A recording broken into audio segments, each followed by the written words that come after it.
Hello everyone, कैसे आप लोग। Welcome back to our channel. तो जैसा कि आप लोगों को पता है, जनरल अवेयरनेस का मास्टर वीडियो लेक्चर सीरीज चल रहा है for all type of government job exam. चाहे आप एसएससी का तैयारी कर रहे हो, बैंकिंग का कर रहे हो, रेलवे का कर रहे हो या डिफेंस लाइन का कर रहे हो, सभी के लिए आपका मास्टर वीडियो हो जाएगा।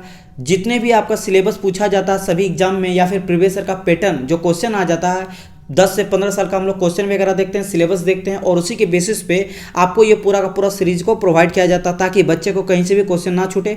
और हम लोग बताते हैं कहानी के बेसिस पे, एक स्टोरी टेलिंग पे, ताकि ज़्यादा दिन तक आपको ये याद रहे, ज़्यादा भूलिएगा नहीं। और हर वो फैक्ट को हम लोग यहाँ पे इंक्लूड करते हैं, बताते हैं जो चीज़ आपके एग्जाम के लिए पर्पस होगा, इंपॉर्टेंट हो जाएगा। ठीक है। एंड मैं बता दूं कि अभी तक हम लोग का प्राचीन भारत का इतिहास यानी कि एंशिएंट हिस्ट्री कंप्लीट हो चुका है। लगभग उसमें 12 आपका क्लास आया है। इसके बाद हम लोग स्टार्ट किए मेडावल हिस्ट्री यानी कि आपका मध्यकालीन भारत। इसमें से हम लोग अभी तक एक चैप्टर लिए हैं, आज हम लोग का सेकंड चैप्टर हो जाएगा मेडावल हिस्ट्री का। टोटल देखो चैप्टर यहाँ पे 11 है। 11 क्यों? क्योंकि इसमें जो है आपका 10 लेक्चर आ चुका है प्राचीन भारत में। ठीक है, आई मीन 9 लेक्चर आ गया है। 10th जो लेक्चर है वो आपका मेडावल हिस्ट्री यानी कि मध्यकालीन भारत का पहला जो गुलाम वंश हम लोग पढ़ लिए थे। ठीक है। और आज हम लोग लेने वाले चैप्टर नंबर 11 में आज हम लोग देखने वाले हैं दिल्ली सल्तनत के बारे में ही। गुलाम वंश के बाद आया था आपका खिलजी वंश। ठीक है, मैंने आपको बताया था कि कैसे गुलाम वंश के अंतिम दौर में बलबन आया था, और बलबन का 2 बेटा था। पहला बेटा ज्येष्ठ पुत्र जो बड़ा पुत्र था जिसका नाम था शहजादा मोहम्मद, और एक बेटा था जिसका नाम था केकुबाद। और शहजादा मोहम्मद जो था वो जो मंगोल आक्रमणकारी करते हैं तो उत्तर और पश्चिम पे वो लड़ते लड़ते उसका डेथ हो जाता है, मर जाता है। ठीक है, बड़ा एक मंगोल आक्रमणकारी का आक्रमण हो जाता है जिससे उसका मृत्यु हो जाता है। और उसके साथ उसका सेनापति का हेल्प करता कौन? जलालुद्दीन फिरोज खिलजी। ठीक है, जब मोहम्मद मर जाता है यानी कि बलबन का बड़ा बेटा जो है मृत्यु हो जाता है, उसके बाद बचता कौन है? केकुबाद बचता है। तो बलबन की मृत्यु के बाद केकुबाद बन जाता है अगला सुल्तान, लेकिन उसको मार देता है लकवा। अब लकवा मार देता तो कोई ऑप्शन और बचता नहीं, क्योंकि केकुबाद तो लकवा मार दिया। और शाहजादा मोहम्मद बड़ा बेटा बलबन का, वो क्या हुआ, लड़ते लड़ते मंगोल आक्रमणकारी से लड़ते लड़ते उसका मृत्यु हो जाता है। अब क्या हो जाता है कि 3 साल का एक बच्चा को शासक बैठा दिया जाता है जिसका नाम रहता है शमसुद्दीन क्यूमर्स। अब शमसुद्दीन क्यूमर्स क्या है? एक कमज़ोर शासक है, बच्चा है, इसको संभाल नहीं पाएगा इतना बड़ा सत्ता को। और आपको मैं बार बार बताता हूँ कि जो भी आक्रमणकारी को रोकता है, मंगल आक्रमणकारी को रखता है उत्तर और पश्चिम के भाग में, जो कि अभी कौन है? जलालुद्दीन फिरोज खिलजी। वो बहुत ही पावरफुल है, पूरा का पूरा वो क्या है, आपके जो आपका गुलाम वंश है उसको बचाए रखा था। क्योंकि अगर मंगोल जो है वो बहुत ही क्रांतिकारी और वीर योद्धा होते थे, वो अगर भारत में आ गया तो पूरी तरह से गुलाम वंश को खत्म कर देगा। ठीक है, तो ऑब्वियसली बात है, ये चाहेगा ही नहीं कि किसी भी ऐसे शासक बने, एक सत्ता का शासक बने जो संभाल नहीं पाए। केकुबाद लकवा मार दिया था, बच्चा को बना दिया गया था क्यूमर्स को। तो क्यूमर्स का हत्या करके जो जलालुद्दीन फिरोज खिलजी है वो गुलाम वंश आई मीन खिलजी वंश का स्थापना करता है। ठीक है, तो वही हम लोग आज देखने वाले हैं खिलजी वंश के बारे में, जो स्टार्ट कहाँ से होता है? जलालुद्दीन फिरोज खिलजी। यहाँ पे मैं पूरा का फिगर वाइज लाया हूँ ताकि सब चीज़ को आपको कनेक्ट कर पाए कि कैसे जलालुद्दीन फिरोज की बेटी थी जिसका नाम था आपका मलिका, जहाँ उसका शादी कर देता है बचपन टाइम में ही अलाउद्दीन खिलजी के साथ, यानी कि इसका चाचा रहता है, अलाउद्दीन खिलजी का चाचा रहता है जलालुद्दीन फिरोज खिलजी। ठीक है, तो शादी कर देता है, और शादी करने के बाद कैसे ये कहानी स्टार्ट होता है, कैसे जो है खिलजी अपने आप को द्वितीय सिकंदर मानता है, पूरा सोचता है कि हम विश्व को जीतेंगे। फिर एक दोस्त के बताने के बाद कि भाई पहले तो भारत तो आप जीत लो, फिर ये भारत विजय में लग जाता है। तो भारत विजय में कैसे ये पूरा का पूरा उत्तर से लेकर दक्षिण तक जाता है। एक टाइम पीरियड में आप देखोगे इतना बड़ा साम्राज्य जो है वो खड़ा हो जाता है, किसका? अलाउद्दीन खिलजी का। तो ये पूरा का पूरा उत्तर से लेकर दक्षिण भाग तक जो है इसका राज हो जाता है।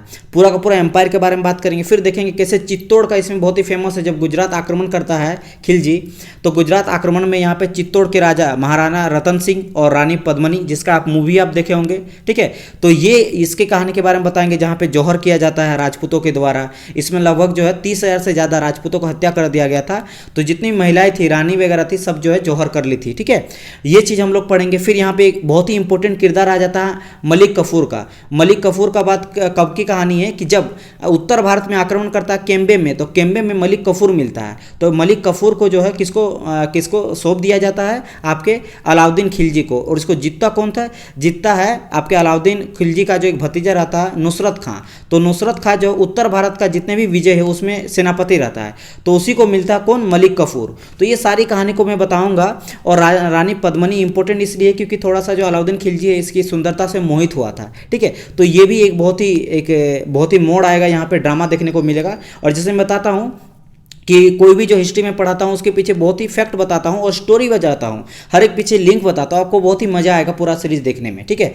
और एक तरह से समझो कि हम क्या ट्राई किए ना, आपको सारे फैक्ट को बताया जाएगा लेकिन मैं पढ़ाऊंगा, लेकिन इतना इंटरेस्टिंग तरीके से पढ़ाऊंगा कि आपको एक मूवी की तरह लगेगा, राइट। तो चलिए इस कहानी को हम लोग स्टार्ट करते हैं एंड चलिए लेट्स बिगिन दी क्लास। तो हम लोग क्या देखने वाले हैं, आज हम लोग देखने वाले हैं मध्यकालीन भारत ही चल रहा है यहाँ पे, मध्यकालीन भारत। और फिलहाल हम लोग देख रहे हैं क्या, दिल्ली सल्तनत, यानी दिल्ली में जो भी आपके सुल्तान आए वन बाय वन करके। पहला हम लोग देखे गुलाम में लगभग 10 सुल्तान आया था, गुलाम वंश आप लोग देखे होंगे पिछला लेक्चर, अगर नहीं देखे तो डिस्क्रिप्शन में लिंक होगा, वहाँ से जाके आप लोग देख सकते हैं। और कोई भी अगर जीएस प्लेटफॉर्म का तैयारी करना चाहते हैं, कोई भी गवर्नमेंट जॉब का मास्टर वीडियो, आप ये जितने भी ये पेड कोर्स है 30 से लेकर 40,000 तक का पेड कोर्स है, मैं खुद पढ़ाता हूँ अलग अलग अकेडमी में, बट यहाँ पे आपको फ्री में हम प्रोवाइड करें क्योंकि ये हम खुद चाहते हैं, अपना चैनल है तो यहाँ पे मैं फ्री प्रोवाइड कर रहा हूँ। तो आपका काम कुछ नहीं है, आप चाहे तो शेयर कर सकते हो, अगर शेयर भी नहीं करना तो खुद आप पढ़िए, मेहनत लगा कर और अपना नोट्स प्रिपेयर कीजिए। जैसे जैसे मैं बताते जाऊंगा, लिखाते जाऊंगा, आपको खुद नोट्स भी प्रिपेयर करना है। तो हम लोग पढ़ रहे हैं मध्यकालीन भारत, और मध्यकालीन में पढ़ रहे हैं हम लोग क्या, सेकंड चैप्टर आज हम लोग देखने वाले हैं, किसका, मध्यकालीन भारत का सेकंड चैप्टर क्या हो जाएगा, ये आपका खिलजी वंश, ठीक है, खिलजी वंश, खिलजी वंश, ये चैप्टर नंबर कितना हो जाएगा, सेकंड है, ठीक है। चलो इस चीज़ को लिखने का जरूरत नहीं, सेकंड चैप्टर आप लोग को पता हो ही जाएगा। पहला हम लोग देखे थे आपका कौन सा वंश हो जाएगा, गुलाम वंश, जो कि दिल्ली सल्तनत में राज करता। मध्यकालीन भारत का पहला चैप्टर वही था, सेकंड चैप्टर देखेंगे खिलजी वंश। अब ये कहानी कहाँ से स्टार्ट होता है, मैं टाइम पीरियड पहले बता देता हूँ। मैंने कहा था कि 1286 का बात है, 1200 आपके 86 का बात है, 86 का बात है, जब जो केकुबात है उसको लकवा मार देता है और वो उसका कहानी हो जाता खत्म, राइट। एंड इसके बाद 4 साल षड्यंत्र चलता है, और षड्यंत्र के बाद जो अलाउद्दीन खिलजी है, क्योंकि मैंने कहा था ना कि जब केकुबात मरता है तो उसके बाद 3 साल के बच्चा को यानी क्यूमर्स को है राजा बना दिया जाता है। तो राजा बना दिया जाता है तो जो आपका जलालुद्दीन फिरोज खिलजी है वो सेनापति रहता है और मंगल आक्रमणकारी से रक्षा करता है पूरा का पूरा आपके गुलाम वंश को। तो वो फिर आता है इसमें, कदम रखता है इसमें, और उसको हटा के उसकी हत्या करके जो जलालुद्दीन फिरोज खिलजी है वो खिलजी वंश का स्थापना करता है। तो ये सारे चीज़ में, षड्यंत्र में, ये सब ड्रामा करते करते 4 साल बीत जाता है, और फाइनली आपके 1290 में खिलजी वंश का स्थापना होता है। तो ये 1290 से लेकर राज करता है, कब तक खिलजी वंश चलता है, 1320 तक, ठीक है। जब फिर से तुगलक वंश इसके बाद आएगा, फिर से वही कंडीशन हो जाएगा कि उत्तर में और पश्चिम में वहाँ पे वो सेनापति रहता है। जब फिर से यहाँ पे खिलजी वंश में एक अयोग्य शासक है, फिर कमजोर शासक आएगा, तो फिर से जो मंगोल आक्रमणकारी को रखता है सेनापति, वो फिर से यहाँ पे आ धमकेगा और फिर से उसका जो है कहानी स्टार्ट होगा। आप देखे होंगे जब ऐबक के टाइम से देखो यही कहानी स्टार्ट होता है। ऐबक के टाइम पर आपको पता होगा कि मंगोल आक्रमणकारी से कौन रोकता था, गुलाम वंश को, तो इल्तुतमिश रोकता था। अब मैंने बताया था गुलाम वंश का बात करें,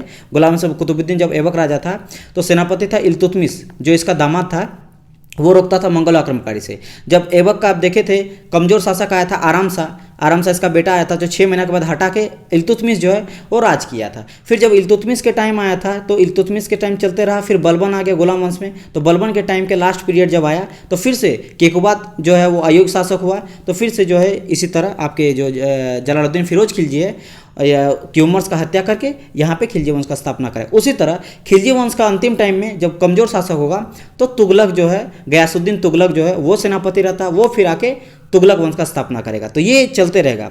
तो आप देख लो कि यहाँ पे आप ये हमेशा देखिएगा, कोई भी जो नया चैप्टर स्टार्ट होगा ये ध्यान दीजिएगा कि भाई अभी जो है मंगोल आक्रमणकारी को रोक कौन रहा, यानी कि जो ये आप देखिएगा ये यहाँ पे है, ये उत्तर है, ये आपका दक्षिण है, ये पूरब है, पश्चिम है, और उत्तर पश्चिम में यहाँ जो पंजाब का जगह है, गुजरात का जगह, यहाँ से हमेशा मंगोल लोग रहता, मंगोल हमेशा आक्रमण करते रहता भारत में किसी तरह का कब्जा करने का। तो यहाँ पे जो भी सेनापति रहेगा वो पावरफुल रहेगा। अगर सत्ता में उत्तर भारत में किसी का भी सत्ता चल रहा, चाहे मुगल चल रहा, खिलजी वंश चल रहा, तुगलक वंश चल रहा, यहाँ अगर कमजोर शासक हुआ तो ये जो सेनापति रहेगा ये जरूर ट्राई करेगा कि हम यहाँ पे राजा बनेंगे, क्योंकि ऑब्वियसली बात है वो पावरफुल है। एक कमजोर शासक, अयोग्य शासक को कैसे सत्ता को संभालने देता है, जबकि वो अपना जान में खेल के पूरी तरह से बचा रहा पूरे सत्ता को, राइट। तो ये कहानी हमेशा अभी तक तो आप देख ही रहे हैं, जब से मध्यकालीन भारत स्टार्ट हुआ दिल्ली सल्तनत, तब से हमेशा ये चीज़ आ रहा है।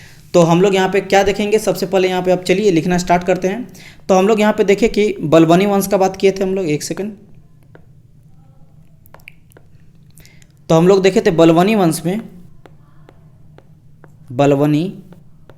वंश में क्या देखे थे, अंतिम शासक कौन बना था, क्यूमर्स बना था, शमसुद्दीन क्यूमर्स पूरा नाम है इसका, शमसुद्दीन शमसुद्दीन क्यूमर्स। इसकी हत्या कौन कर देता है? इसकी हत्या कर देता है, यहाँ पे लिख देते हैं कि हत्या कर देता है। कौन कर देता है? सेनापति जो मंगोल आक्रमणकारी से रोकता है, जलालुद्दीन फिरोज खिलजी। ठीक है, जलालुद्दीन फिरोज खिलजी। और ये हत्या करके यहाँ पे क्या एक नया जो है सत्ता को बनाता है, नया वंश को बनाता है, जो कि कौन सा होता है?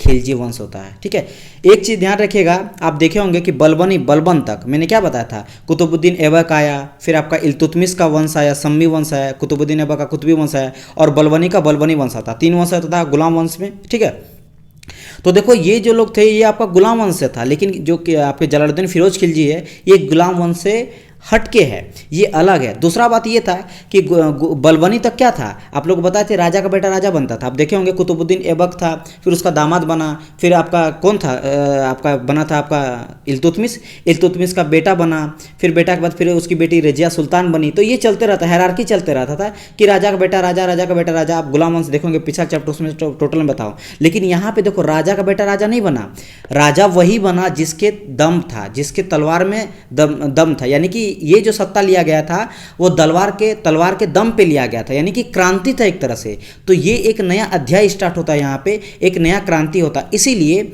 इसको जो खिलजी वंश स्थापित किया जाता है, बहुत कोई इतिहासकार माना जाता है कि ये एक क्रांति था। ठीक है, इसीलिए इसको हम लोग बोलते हैं क्रांति, यानी कि इसको हम लोग क्या बोल देंगे कि ये मेरा एक खिलजी क्रांति था।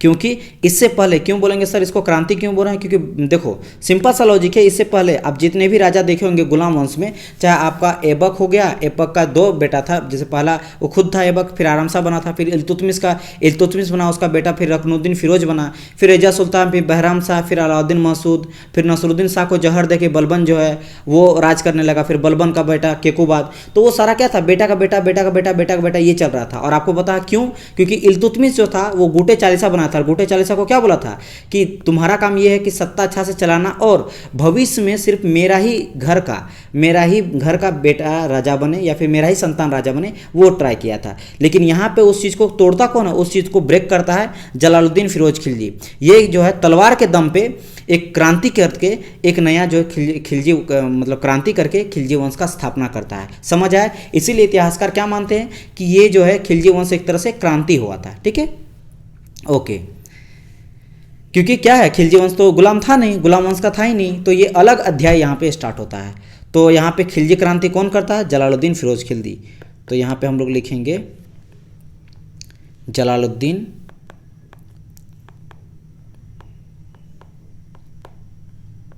फिरोज खिलजी। ठीक है, तो यहाँ का हम लोग देखेंगे अब इसका लाइफ में क्या क्या इम्पोर्टेंट ऐसा फैक्ट आता है जो कि भारतीय इतिहास को एक बहुत ही इम्पोर्टेंट पहचान देता है। सबसे पहले देख लो कि पहला क्वेश्चन तो आपसे ये पूछेगा कि ये बताइए सर, ये पर क्वेश्चन पूछ सकता है कि खिलजी वंश का संस्थापक कौन है? ठीक है, खिलजी वंश का संस्थापक कौन है? तो पहला यहाँ पे आप लिखोगे कि यही है खुद ही, तो यही जो है वो खिलजी वंश का संस्थापक है। कौन? जलालुद्दीन फिरोज खिलजी, खिलजी वंश का संस्थापक है। Right, okay. देन आगे बढ़ते हैं, ये खिलजी वंश का कौन है? संस्थापक है। पहला पॉइंट तो ये क्लियर हो गया।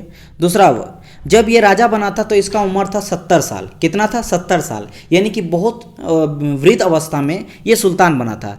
तो जब ये सुल्तान बना था तो ये बोला भी था, ये कहा जाता है कि ये बोलता था कि मैं एक वृद्ध सुल्तान हूँ और मुझे मुसलमानों का खून बहाने में कोई इच्छा नहीं है। यानी कि जब बन गया था, और याद रखना एक चीज़, देखो ध्यान रखना हमेशा कि ये जो लिया गया था ना वो तलवार के दम पे लिया गया था। ये जो मैं यहाँ पे लिख ही देता हूँ क्रांति, क्यों? क्योंकि ये तलवार के दम पे, क्योंकि ये बहुत इंपॉर्टेंट है जो मैं बता रहा हूँ, तलवार के दम पे सत्ता मिला था, सत्ता। ठीक है, ये बहुत इंपॉर्टेंट है, इस चीज़ का ध्यान रखना।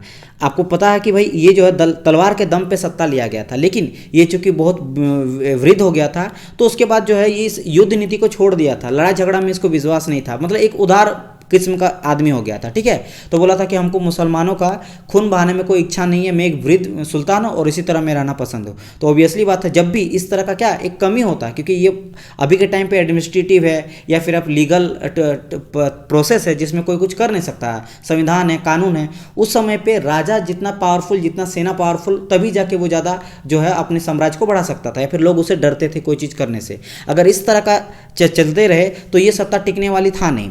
और यही चीज़ को समझ के आगे कौन बढ़ाता है, इसका भतीजा यानी कि अलाउद्दीन खिलजी, ठीक है। तो ये एक तरह से उदार प्रकृति का था, उदार प्रवृत्ति का था, ठीक है। एक ही सिर्फ इससे कलंक है, अगर उदार प्रवृत्ति में बोला जाए, एक कलंक क्या है कि एक व्यक्ति था सिद्धि मोला। सिद्धि मोला को हाथी से कुचल कर मार दिया गया था। क्यों? क्योंकि वो थोड़ा राजद्रोही से कुछ ऐसा काम किया था जिसके चलते। तो उदार प्रकृति, लेकिन एक जो है इसका कलंक है, या फिर बोल सकते हो इसी के चलते एक अंगुली उठाया जाता है।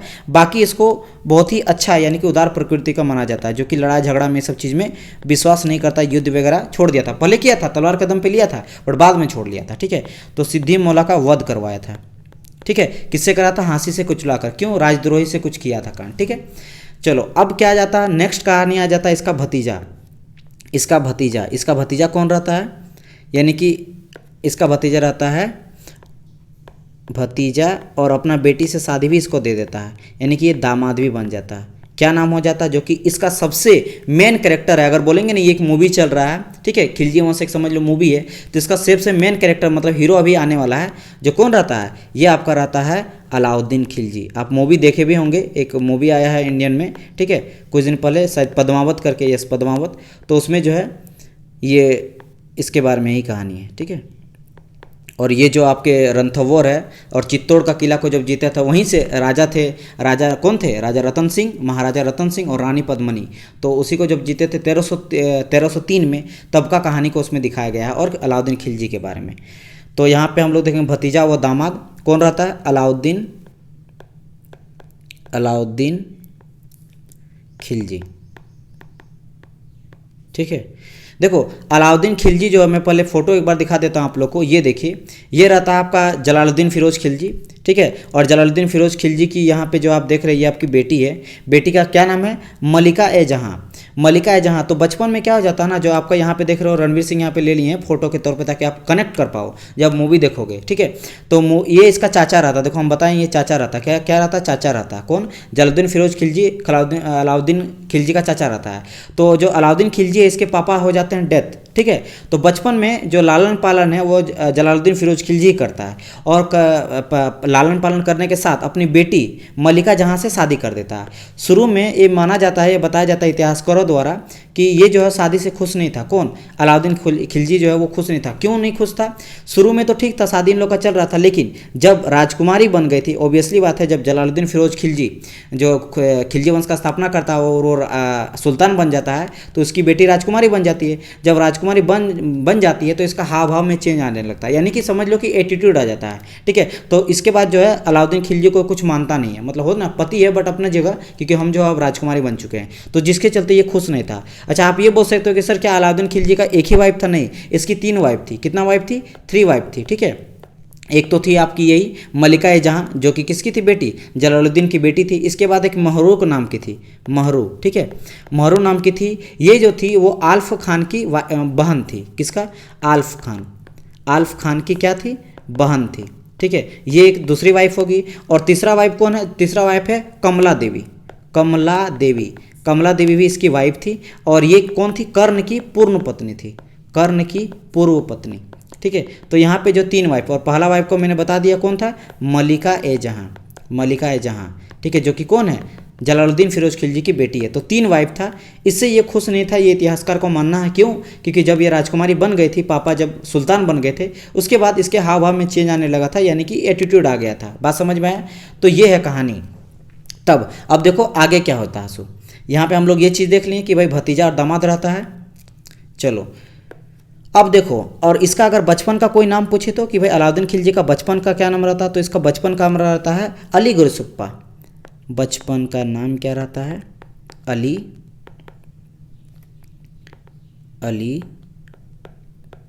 गुरसप्पा, ठीक है, ओके। अब देखो, अब बात ये है कि अली गुरसुप्पा यानी कि अलाउद्दीन खिलजी को ये पता था कि मेरे चाचा जो हैं वो अगर इसी तरह चलते रहे, यानी कि ये जो उदार प्रवृत्ति के अगर चलते रहे तो ये सत्ता कभी भी इसे छीन सकती है।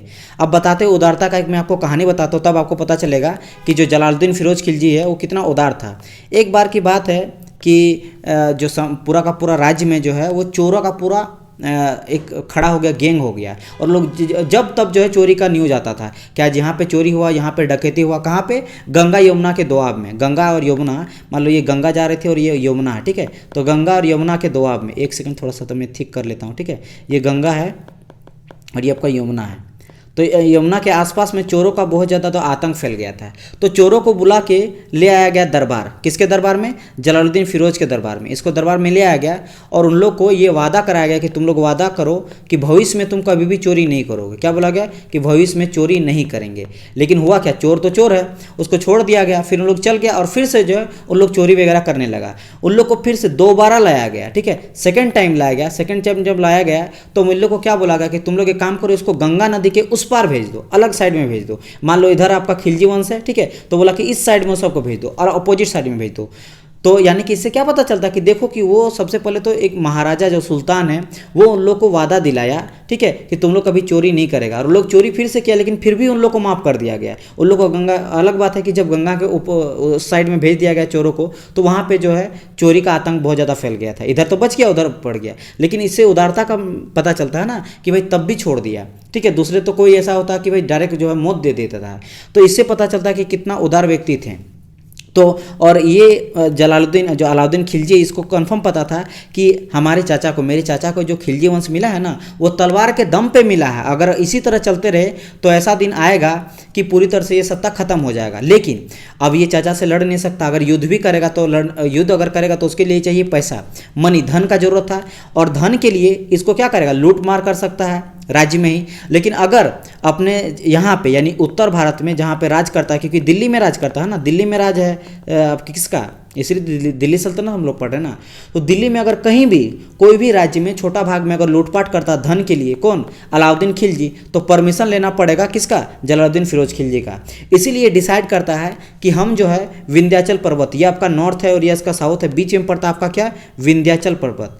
तो विंध्याचल बोला कि विंध्याचल पर्वत को हम पार करेंगे और पर्वत को पार करके साउथ में जाके लूटेंगे, जहां पहला जाके लूटा था देवगिरी, ठीक है, देवगिरी से धन लूटेंगे। क्यों, क्योंकि इसी धन से जो है हम इसको हरा सकते हैं। बोलेंगे सर धन से कैसे हराएंगे, देखो जो सेना है ना, सेना को ज़्यादा फर्क नहीं पड़ता कि उस समय कौन था, क्योंकि दोनों तो रिलेटिव है, ठीक है, तो बस उसको चाहिए कि कौन ज़्यादा मुझे पैसा देगा उसके साइड में हो जाएंगे। तो वो ट्राई किया था कि हम जो पैसा लेंगे, जो देवगिरी जाके लूटा था उससे धन लिया और धन से जो है सेना को अपने साइड में कर लिया है, और उसमें क्या करते, इसको वध करके जलालुद्दीन फिरोज खिलजी का वंश करके अलाउद्दीन खिलजी जो है वो राज करने लगा खिलजी वंश में, और फिर वो सत्ता को और आगे बढ़ाता है। और इसके अलावा हम लोग देखेंगे कितना सारा ये रिफॉर्म किया था, जनता के लिए भी किया था, सेना के लिए भी किया था, जो कि बहुत ही इंपॉर्टेंट रिफॉर्म माना जाता है, सुधार माना जाता है। चाहे आप इकोनॉमी रिफॉर्म मान लो या फिर एडमिनिस्ट्रेटिव रिफॉर्म, यानी आर्थिक और प्रशासनिक दोनों सुधार के लिए बहुत ही फेमस है इसका सत्ता। इसके अलावा मैं आपको जैसे बताया था कि ये पूरा का पूरा विश्व जीतना चाह रहा था, लेकिन ये भारत विजय पहले करना चाहता। भारत विजय के टाइम पे पूरा का पूरा उत्तर भारत और दक्षिण भारत में पूरा कोहराम मचा दिया था, ठीक है।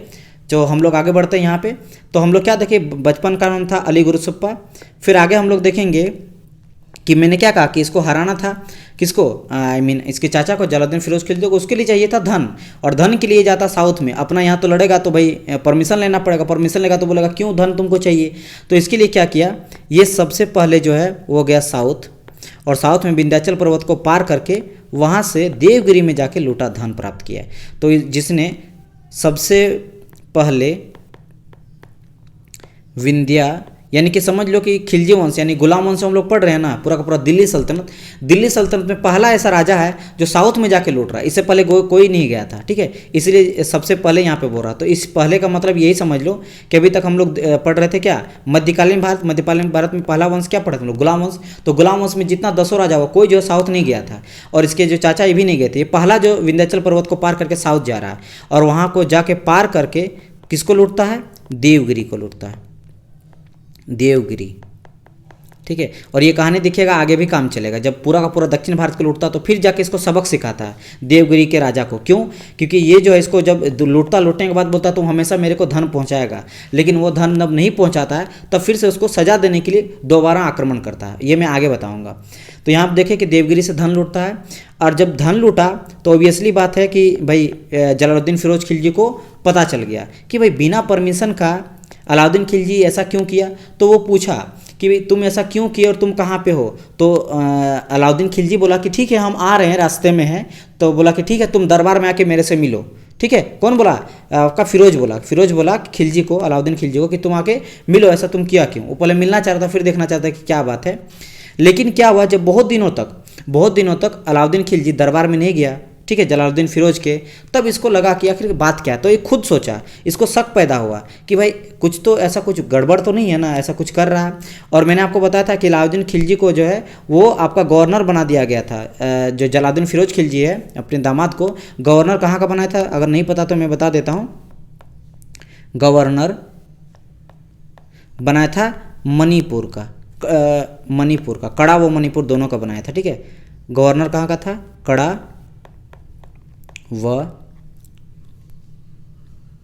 मणिपुर। तो यहाँ का ये गवर्नर था। तो बोला क्या काम करेंगे हम, गड़ा और मणिपुर जाके, कौन ये बोला? फिरोज बोला, जलालुद्दीन फिरोज खिलजी बोला कि हम जाके खुद मिलेंगे। और इस समय सारे धन को लूट के यहाँ पे जश्न मना रहा था। ठीक है, तो इसी के जश्न में जो बोला कि ठीक है अगर जश्न मना रहा तो हम भी उसमें जश्न में शामिल होंगे। कौन बोला? जलालुद्दीन फिरोज खिलजी बोला कि जश्न में शामिल होकर पूछेंगे कि आखिर ये कर क्या रहा और ये चाहता क्या है। तो यहाँ आप लोग लिखिएगा इसी का जश्न मनाने के लिए जलाल, यानी कि जलालुद्दीन फिरोज खिलजी को शॉर्ट में बोल रहे जलाल। ठीक है, तो जलाल कड़ा व मानिकपुर जाता है, क्योंकि इसको नहीं पता था ना कि वो तो बस राज करना चाहता है, इसको मारना चाहता है। तो कड़ा व मानिकपुर जाता है। लेकिन होता क्या है, जैसे यहाँ पे ये आता है इसको मार दिया जाता है, यानी कि अलाउद्दीन खिलजी इसको मार देता है। तो क्या होगा, जहाँ अलाउद्दीन या फिर अलाउद्दीन से लिखो, अलाउद्दीन ने उसका वध कर दिया। ठीक है, वध कर दिया। और अब यहाँ पे बात आता है, जो धन एकत्रित किया था, लूटा था, उसी धन से सेना को अपनी ओर कर दिया। तो यहाँ से हम लोग क्या देखने वाले हैं, न्यू चैप्टर स्टार्ट हो जाता है, यानी कि इसके दामाद का चैप्टर, यानी कि अलाउद्दीन खिलजी।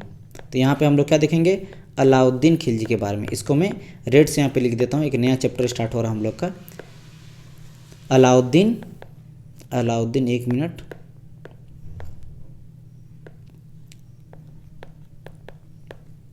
अलाउद्दीन खिलजी। ठीक है,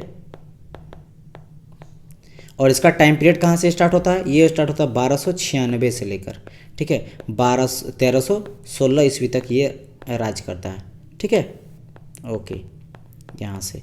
और आपको पता होगा कि यहाँ ये जो थे वो कब बने थे, 1290 से लेकर 6 साल, मतलब 6 साल राज कौन किया। आपके यहाँ पे हम लोग लिख सकते हैं कि अगर यहाँ पे अगर हम बोले तो ये किया था स्टार्टिंग 1290 से लेकर कहाँ तक किया, 1296 तक। तो 1296 तक कौन रहा, जलालुद्दीन फिरोज खिलजी। और इसके बाद इसका दामाद अलाउद्दीन खिलजी का यहाँ से स्टार्ट हो जाता है। और ये मैंने कहा था स्टार्टिंग में ही कि ये सबसे मेन कैरेक्टर हम लोग का है। इस कहानी का सबसे मेन कैरेक्टर कौन है, यही है, क्योंकि इसी के टाइम पीरियड में जो पूरा जो है वो फला फूला था। ठीक है, जो आपका खिलजी वंश है। तो हम लोग अब इसको पढ़ेंगे, आगे देखेंगे। और मैंने आपको क्या कहा था कि ये धन लूट के लाया था, धन लूट के क्या कर दिया, सेना को बांट दिया। और सेना को बांटने के साथ ही सेना जो इसके साइड में आ गई। नाउ अब मुझे यहाँ पे पता है कि अलाउद्दीन खिलजी का जो कहानी स्टार्ट होता है वो 12 से लेकर इतना से इतना तक जाता है। तो ये सत्ता पे बैठे रहा, एंड हम लोग देखेंगे इसके आगे कहानी देखते हैं। देखो ये बहुत ही इंटरेस्टिंग आपका पार्ट होने जा रहा है स्टार्ट, तो इसको बहुत ही ध्यान से देखना है। ठीक है, सबसे पहले सत्ता पर बैठा, और सत्ता पे बैठने के साथ ही अपने जो है चाचा का हत्या कर देता। तो यहाँ पे हम लोग लिख सकते हैं सत्ता पर, थोड़ा सा थिकनेस कर देते हैं 1 मिनट। तो यहाँ पे सत्ता पर बैठता है, सत्ता पर बैठना, और बैठने के साथ ही 1316 ईस्वी में जलालुद्दीन का हत्या कर देता है। सबसे इम्पोर्टेंट तो यही है, ठीक है, ये भी आपको ध्यान रखना है कि जलालुद्दीन का क्या कर देता है कि हत्या कर देता है, राइट, ओके। अब इसके बाद ये सोचता है कि हम ना पूरा विश्व को जीतेंगे। ये क्या सोचता है कि विश्व को जीते, जिसके चलते ये उपाधि भी लिया था। तो ये भी आपका इंपॉर्टेंट है, पहला ये पॉइंट। दूसरा पॉइंट क्या है कि ये उपाधि लेता है। उपाधि किस चीज़ का लेता है? उपाधि लेता है सिकंदर ए सानी। क्या लेता है? सिकंदर ए सानी। आपको पता होगा प्राचीन भारत में मैं इसके बारे में टोटल बता चुका हूँ, ठीक है, सिकंदर के बारे में, द ग्रेट अलेक्जेंडर के बारे में, जो कि पूरा विश्व को जीतने निकला था, ठीक है। तो सिकंदर सानी का मतलब क्या होता है? द्वितीय सिकंदर। अपने आप को बोला कि हम जो है द्वितीय सिकंदर है, यानी हम भी जो है पूरा विश्व को जीतेंगे। लेकिन यहाँ पे एक आ जाता है, यहाँ पे कहानी पे मोड़ क्या आ जाता है? इसका एक दोस्त रहता है, और दोस्त का नाम क्या रहता है? कोतवाल अला उल मुल्क। वैसे आप चाहे तो लिख सकते हो, क्या नाम रहता है यहाँ पे? कोतवाल अला उल मुल्क, ठीक है। ये क्या बोलता है कि पहले ठीक है तुम जितना चाहता है, इसका दोस्त रहता है, ठीक है, दोस्त रहता है अलाउद्दीन खिलजी का। तो दोस्त बोलता है कि ठीक है तुम अगर जितना चाहते हो ना पूरा विश्व, पहले तुम भारत तो जीतो। पहले भारत में उत्तर भारत है, दक्षिण भारत है, पूरा भारत पहले जीतो, देन तुम ट्राई करना विश्व जीतने का, ठीक है। तो ये क्या किया, इस सपना को छोड़ के पहले टारगेट किया कि भारत विजय पे, ठीक है। तो इसी के बाद ये स्टार्ट करता है भारत विजय। यहाँ से जो ये क्या स्टार्ट करता है कि पहले हम भारत विजय पे फोकस रखेंगे, और भारत विजय करने के बाद जब भारत को पूरा जीत लेंगे, और ये एक तरह से इसका महत्वपूर्ण सपना भी था कि पहले भारत को जीते, तो इस पर पूरी तरह से फोकस कर गया। इसके अलावा यहाँ पे और एक चीज़ यहाँ ध्यान रखना कि ये जो है वो रक्त व लौह की नीति, रक्त व तलवार की नीति अपनाया था। तलवार की नीति अपनाया था। क्यों अपनाया था? आपको पता है, मंगोल आक्रमणकारियों से बचने के लिए। सब कोई जो वही करता है मंगोल आक्रमणकारी से बचने के लिए। अच्छा चलिए मैं एक क्वेश्चन आपसे पूछता हूँ, अपनाए, एक सेकंड, मैं आपसे क्वेश्चन पूछता हूँ, इससे पहले कौन जो है वो लौह व रक्त का लाया था? तो मैं बता देता हूँ, जो बलबन था, बलबन क्या लाया था? लौह व रक्त की नीति। किसके लिए? वही मंगोल आक्रमणकारी से बचने के लिए। अब और अगर आपसे पूछे कि रक्त और तलवार कौन लाया था, तो रक्त और तलवार जो लाया था वो लाया था अलाउद्दीन खिलजी। क्यों लाया था? मैं यहाँ पे लिख देता हूँ, मंगोल आक्रमणकारी,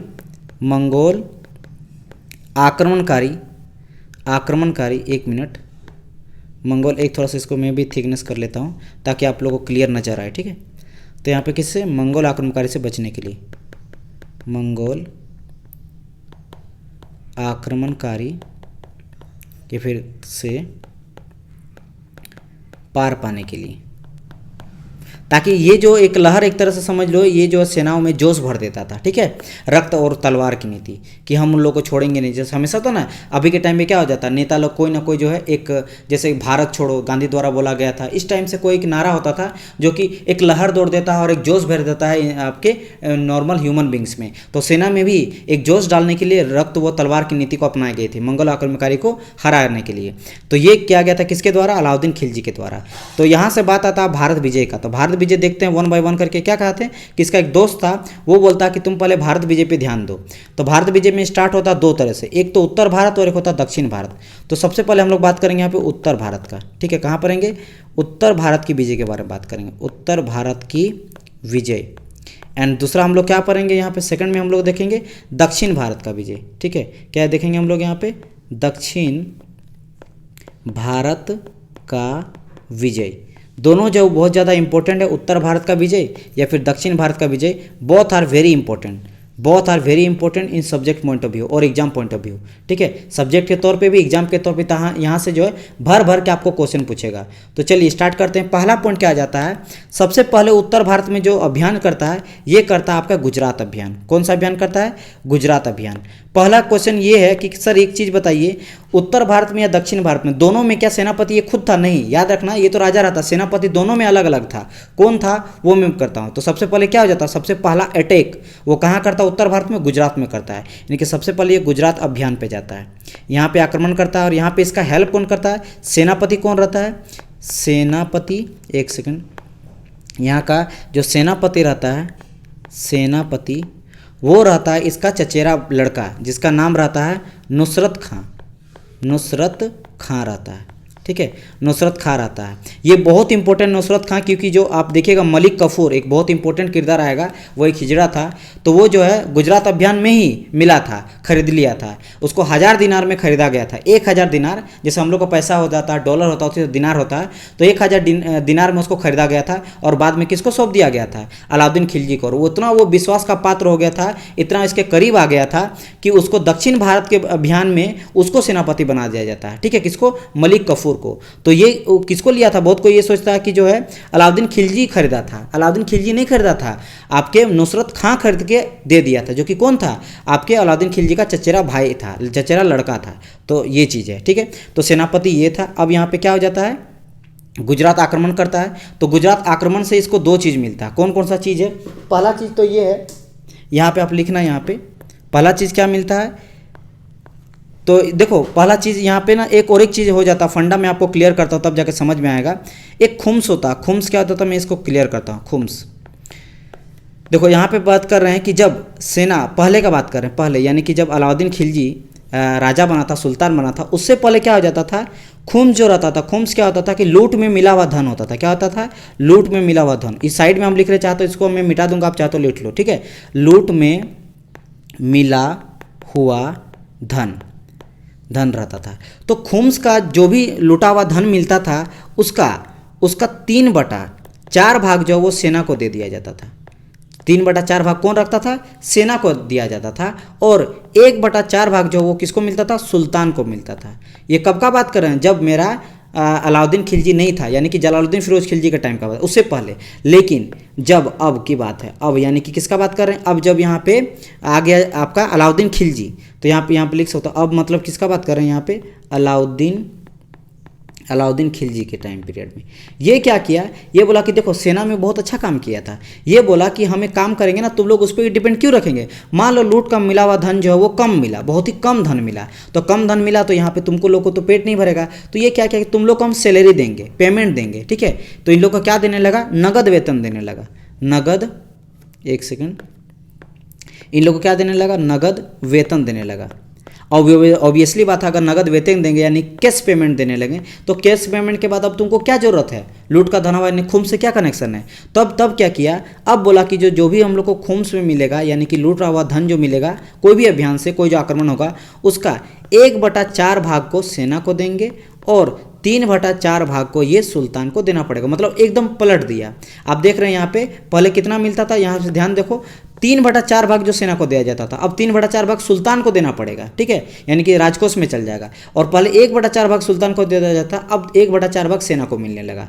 लेकिन इससे थोड़ा सा हो गया था कॉन्फ्लिक्ट पैदा, यानी कि लड़ाई होने लगा था। कब, यही गुजरात अभियान में लड़ाई होने लगा था, और इसी के चलते नुसरत खां जो इसका चचेरा भाई था, इसका मौत हो गया था उसी लड़ाई के चलते, ठीक है। इसीलिए मैं यहाँ पे बता दिया खुम्स का। समझ आया, देखो यहाँ पे लड़ाई होना नहीं चाहिए, समझने में उन लोग को टाइम लग गया, लेकिन ये अच्छा था। यहाँ पे कैश पेमेंट, मतलब समझ लो मंथली सैलरी प्रोवाइड करता था, कौन, अलाउद्दीन खिलजी अपने सारे सेनाओं को। तो बात समझ में आया। तो यहाँ पे मैं इस चीज़ के बारे में यहाँ पे बताऊंगा, तो इसीलिए मैं इसको पहले बता दिया, ठीक है, बिकॉज ये इंपॉर्टेंट, ये समझना। जब तक आप खुम्स को नहीं समझोगे, इसको मैं हटा देता हूँ, जैसा मैं शुरू में कहा था। आप इसको चाहो तो स्क्रीनशॉट ले लेना पीछे करके। तो अब देखो यहाँ पे क्या हो जाता है, पहला बात, गुजरात अभियान में सबसे इंपॉर्टेंट चीज़ ये हो जाता है, भारत अभियान में जो गुजरात अभियान में जाता है, यहाँ पे खुम्स को लेकर हो जाता है लड़ाई। तो यहाँ क्या हो जाता है, खुम्स को लेकर झगड़ा हो जाता है, लड़ाई या झगड़ा हो जाता है, ठीक है, झगड़ा हो जाता है। ये हो जाता है पहला चीज़। सेकंड चीज़ क्या हो जाता है, यहाँ पे यहीं पे जो है केम्बे जगह मिलता है, गुजरात अभियान में एक जगह का नाम है केम्बे, वहाँ से 1000 दिनार में मलिक कफूर को खरीदता है, मलिक कफूर को खरीदता है, ठीक है। इसीलिए इसको बोला जाता है 1000 दिनारी। क्या बोला जाता है, 1000 दिनारी। क्यों 1000 दिनारी बोला जाता है, क्योंकि 1000 दिनार में इसको खरीदा था। और कौन खरीदा था, याद रखिएगा, नुसरत खां। ये दोनों चीज़, खुम्स में जो है लड़ते लड़ते इसका मौत हो गया था, ठीक है, याद रखना। इसका क्या हो जाता है, यहाँ पे मृत्यु हो जाता है, मृत्यु हो जाता है। और खरीदा कौन था, यही खरीदा था इन दोनों को। तो ये दोनों ध्यान रखिएगा, नुसरत खां ही है, ठीक है। यहाँ पे इसका मौत हो जाता है। इसके अलावे यहाँ पे जो है गुजरात अभियान के बाद फिर सेकेंड नंबर पर जो आक्रमण करता है, वो करता है आपका कहाँ पे, रणथंभौर में, ठीक है। और हाँ, अगर आपसे ये बोला जाए, ठीक है, मैं यहाँ पे लिख लेता हूँ पहले, तो यहाँ आ जाता है आपका, तो गुजरात अभियान किया गया था 1301 में किया गया था। कब किया गया था? 1301 में। जो इसके बाद जो यहाँ पे अगर बात करेंगे इसका, 1 मिनट, ये यहाँ पे मैं पहले लिख लेता हूँ, ठीक है। रणथंबोर, ठीक है, रणथंबोर किया गया था। और इसके बाद फिर गया था चित्तौड़, जो कि बहुत इंपॉर्टेंट है, आप लोगों को पता है, इससे रिलेटेड मूवी बन चुका है। फिर करता है चित्तौड़ पे आक्रमण और चित्तर को फिर लेता है, चित्तौड़ विजय। कब होता है ये चीज़ को मैं फिर से लिख लेता हूँ रेड से अच्छा से। जो आपका गुजरात अभियान हो जाता है ये करता 1301 में, ठीक है। इसके बाद जो चित्तौड़ अभियान हो जाता है ये, 1 सेकंड, यहाँ पे मैं यहाँ पे नहीं लिखना था, यहाँ लिखना था। रणथंबोर करता 1301 में। इसके बाद जो चित्तौड़ का होता है ये आपका हो जाता है 1303 में।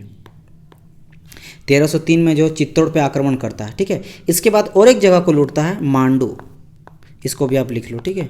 मांडू में भी विजय प्राप्त करता है। ये कब करता है? ये 1305 में करता है। कब करता है? 1305 में। तो लगातार जो ये किसका भारत है? उत्तर भारत का अभियान चल रहा है, ठीक है। ये कहाँ चल रहा है? उत्तर भारत का अभियान हम लोग देख रहे हैं। तो उत्तर भारत के अभियान में सबसे पहले गुजरात अभियान किया। यहाँ पे जो है सेनापति जो रहता है नुसरत खां, उसका मृत्यु हो जाता है। खुम्स को लेकर झगड़ा हो जाता है सेनाओं में, और केम्बे में मलिक कपूर को 1000 दिनार में खरीदा कौन है? नुसरत खां, ठीक है। फिर देखेंगे सेकंड में कहाँ किया? रणथंबोर को जीता। कब? 1301 में। फिर चित्तौड़ पे विजय प्राप्त करता है 1303 में, फिर मांडू पे। अब यहाँ पे इंपॉर्टेंट यहाँ पे आ जाता है चित्तौड़ विजय। आप लोग ये कहानी तो सुने होंगे, किसके बारे में? रानी पद्मनी के बारे में, ठीक है। रानी पद्मनी एंड राजा वहाँ का रहता है, महाराजा बोलो, ठीक है, महाराजा रहते हैं, महाराजा रतन सिंह, जिसमें एक मूवी भी आया पद्मावत, ठीक है। तो इसमें देखो यहाँ पे अब मैं फिगर यहाँ पे दिखाता हूँ आप लोगों को, ठीक है। इससे कुछ कनेक्शन है।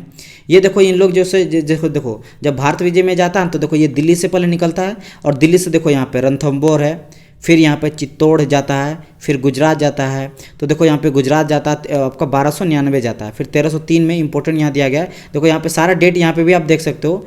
1299 किसको जीतता है? यहाँ पे गुजरात को आक्रमण करता है। फिर चित्तौड़ में आक्रमण कब करता है? 1303 में करता है।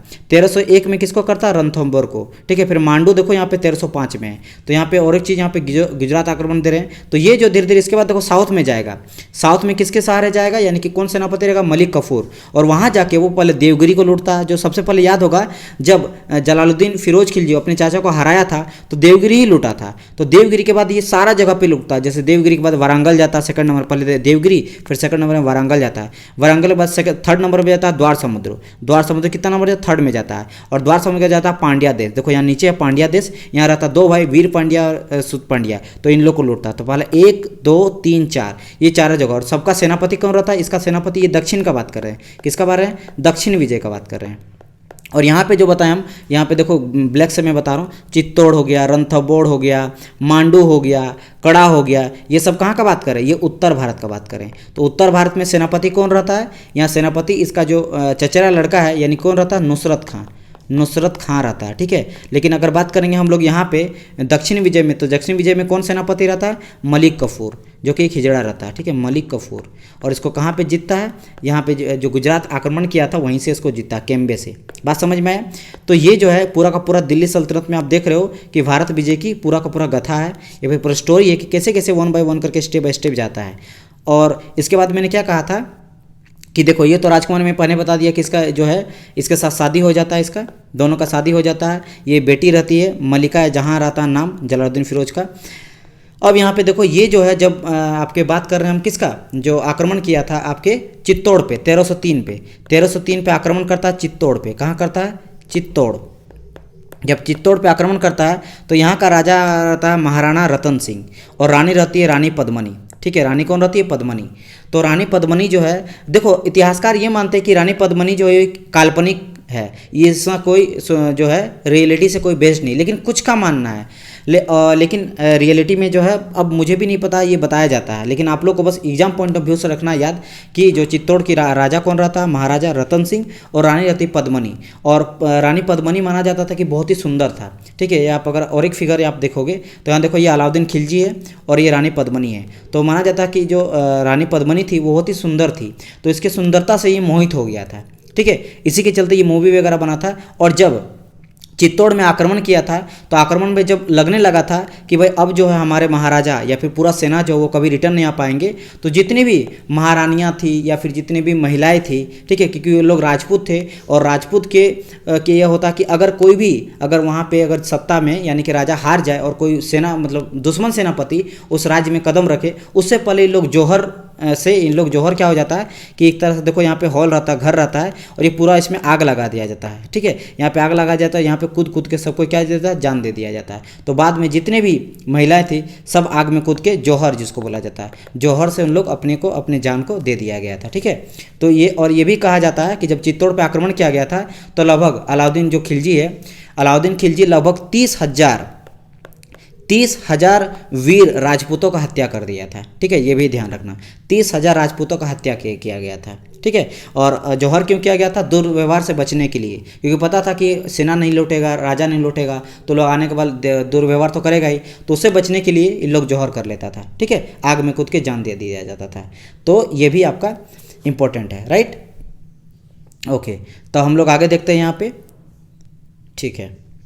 और देखो ये जो है मलिक कफूर है, ये मलिक कफूर है जो कि क्या होता था, एक हिजड़ा था, ठीक है, और बाद में इसका सेनापति बन जाता था। दक्षिण भारत का अभियान करेगा ना उस टाइम पीरियड में ये यही जो है सेनापति रहेगा, क्योंकि ये बहुत ही विश्वास का पात्र बन जाता है, किसका? अलाउद्दीन खिलजी का। इसके बहुत ही करीबी होता है और इसे बहुत ज़्यादा विश्वास करता है। तो दक्षिण भारत में जितना देवगिरी, वारंगल, द्वार समुद्र, पांड्या देश, यहाँ जितना भी जीतता है उसका जो हेड रहता है यानी सेनापति रहता है वो मलिक कफूर रहता है। और देखिएगा इसका लालच इतना बढ़ जाएगा कि लास्ट टाइम में ये खुद राजा बनने का ट्राई करेगा।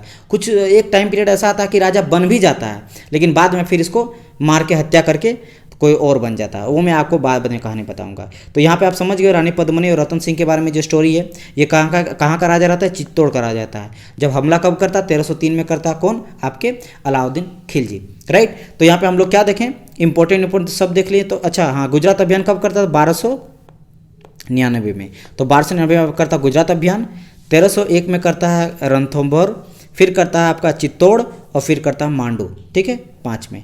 तो यहाँ पे इंपॉर्टेंट आ गया, केम्बे से इसको खरीदा था। तो ये आपका इंपॉर्टेंट क्या है? उत्तर भारत का जो विजय था उससे रिलेटेड है। भारत विजय में, भारत विजय का अभियान चल रहा है अभी, भारत विजय जीत रहा है। अब बात करते हैं दक्षिण भारत में। मैंने कहा था जब 1000 दिनार में खरीदा गया था मलिक कफूर को, ये इतना विश्वास का पात्र बन जाता है, ठीक है, जो क्या बन जाता है, इसका सेनापति बन जाता है। किसका सेनापति बन जाता है?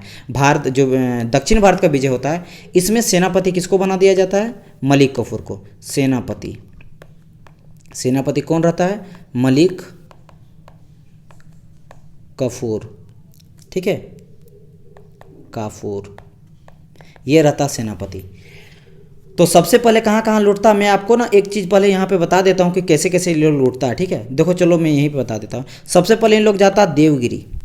आपको पता होगा, इससे पहले मैं आपको चलो एक चीज़ आपको दिखाता हूँ 1 मिनट, ठीक है, कि भाई देवगिरी लोग लूटने के पीछे क्या रीजन था कि सर सबसे पहले ये लोग देवगिरी गया। पहले तो देवगिरी जाता है, सेकंड नंबर जाता है वारंगल। कहाँ जाता है? वारंगल जाता है। और वारंगल के बाद कहाँ जाता है? आपके वारंगल के बाद जाता है द्वार समुद्र।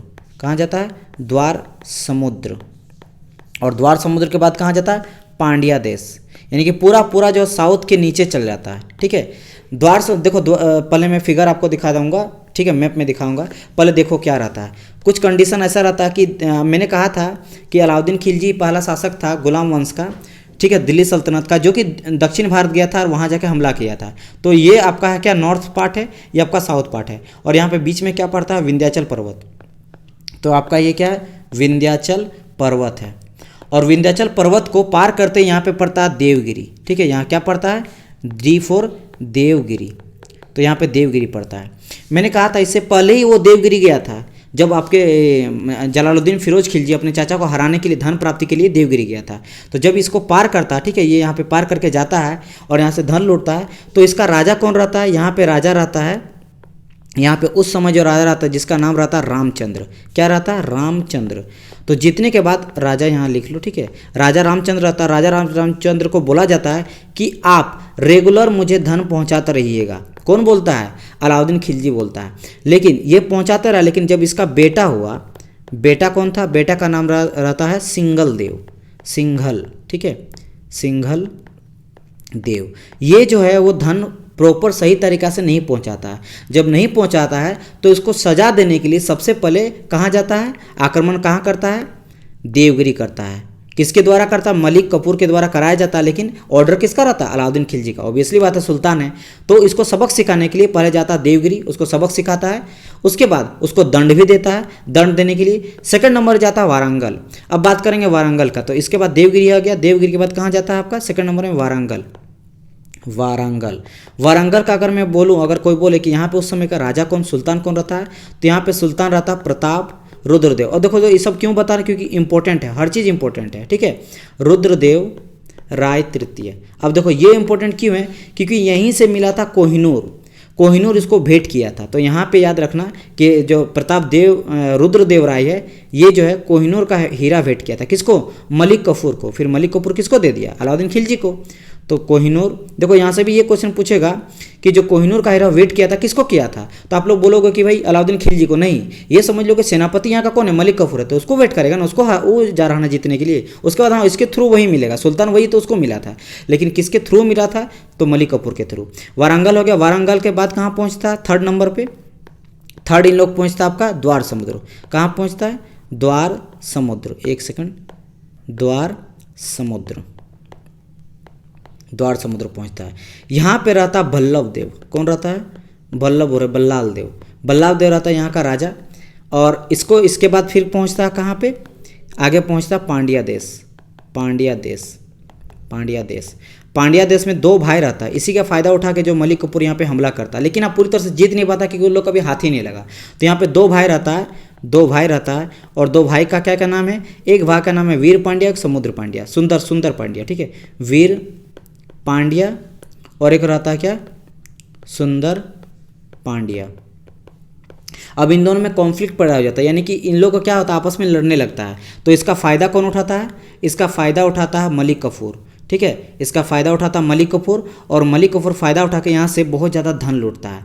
अब देखो इंपॉर्टेंट क्या है ना, कि अब जो पांड्या देश है इसको जीत नहीं पाया था, ये यहाँ पे ध्यान रखना, पांड्या देश को जीत नहीं पाया था। यहाँ पे मैं लिख देता हूँ, जीत नहीं पाया था, क्योंकि कभी भी जो है वो हाथ लगा ही नहीं, वीर पांड्या और सुंदर पांड्या जो है हाथ कभी नहीं लगा। लेकिन हाँ एक चीज़ ध्यान रखना कि धन की दृष्टि से सबसे महत्वपूर्ण विजयी पांड्या देश ही था। किसके दृष्टि से, धन के दृष्टि से, क्योंकि यहाँ से सबसे ज़्यादा धन मिला था। तो यहाँ से एक चीज़ यहाँ पे लिख लो कि यहाँ पे इससे, यानी कि एक सेकंड यहाँ पे लिखो, इससे नहीं, धन की दृष्टि से लिखो कि धन की दृष्टि कोण से सबसे महत्वपूर्ण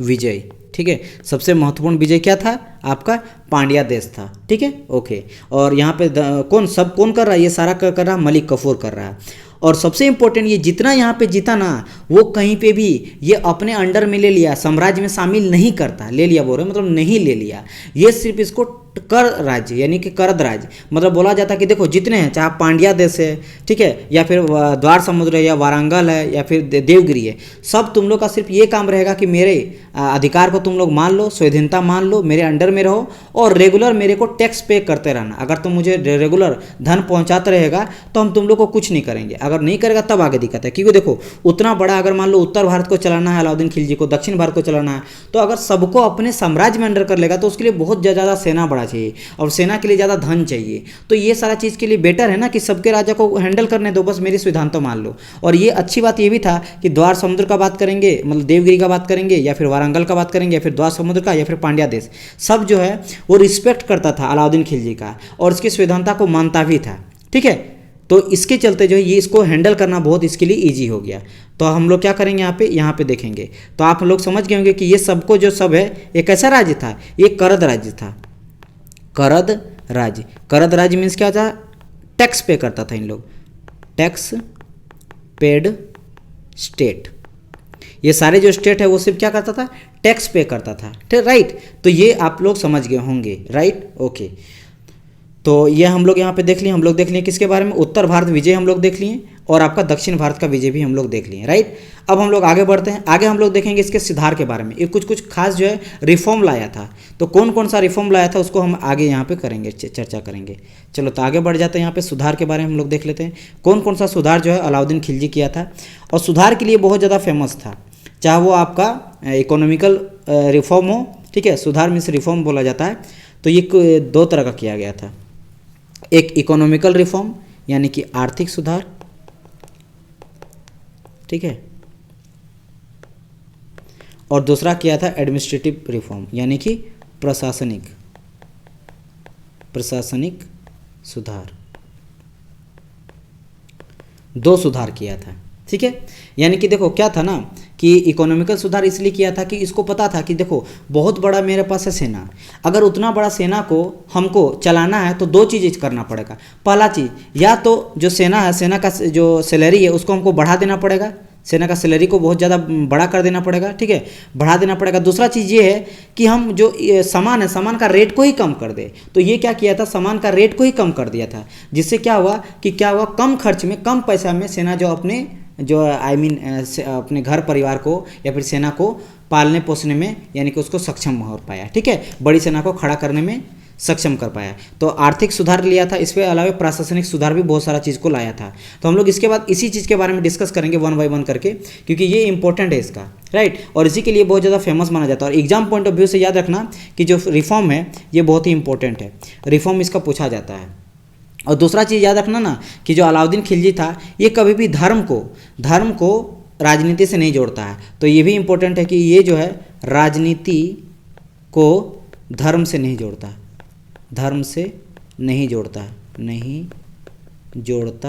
है, राइट। क्योंकि देखिएगा इससे पहले क्या था, आप देखेंगे गुलाम वंश में बहुत कोई क्या हो जाता था कि भाई गुटे चालीसा जो बोल रहा है उसी बेसिस पे राजा को बनाया जा रहा है, ये नहीं देख रहा कि सत्ता कितना इंपॉर्टेंट है, वहाँ पे क्या इंपॉर्टेंट है, किस तरह का शासक बनना चाहिए।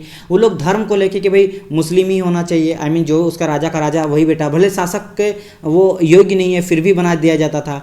तो वो क्या करता था, धर्म और राजनीति को जोड़ के रखता था, और जो भी धर्म और राजनीति को जोड़ेगा वो कभी भी सही तरह से सत्ता नहीं कर पाएगा। राजनीति अलग जगह है, धर्म अलग जगह है, दोनों को आप सेपरेट रखोगे तब जाकर सही चीज़ कर पाओगे। नहीं क्या होता है कि अभी मैं बताऊंगा, अभी मैं की इस चीज़ को बता रहा हूँ बिकॉज जब हम लोग तुगलक वंश इससे आगे पढ़ेंगे ना, तो तुगलक वंश में क्या करेंगे कि बस बड़े जो अमीरों रहता, अमीरों को खुश करने के लिए, जो मुस्लिम संत रहता उन लोगों को खुश करने के लिए ये क्या करता है, बहुत ज़्यादा उत्पीड़न करता है अलग धर्म के समुदाय को। तो अलग धर्म के समुदाय को अगर करेंगे तो जनता को वो उससे इफेक्ट पड़ेगा, तो जिसके चलते क्या होता है धीरे धीरे सल्तनत जो है वो खाक हो जाता है, ख़त्म हो जाता है। लेकिन ये बहुत जो है दोनों के बीच में एक बैलेंस बनाए रखा था, तो कभी भी इसको जोड़ा नहीं था, राइट। और मैं कोई चीज़ बताता उसके पीछे कुछ खास फैक्ट होता तभी मैं बताऊँ, अगर वो चीज़ बताए तो उसके रिलेटेड आगे मैं जब बताऊंगा तब आपको समझ में आएगा कि यहाँ पे क्यों ऐसा बोले कि धर्म और राजनीति कोई अलग नहीं रखता था।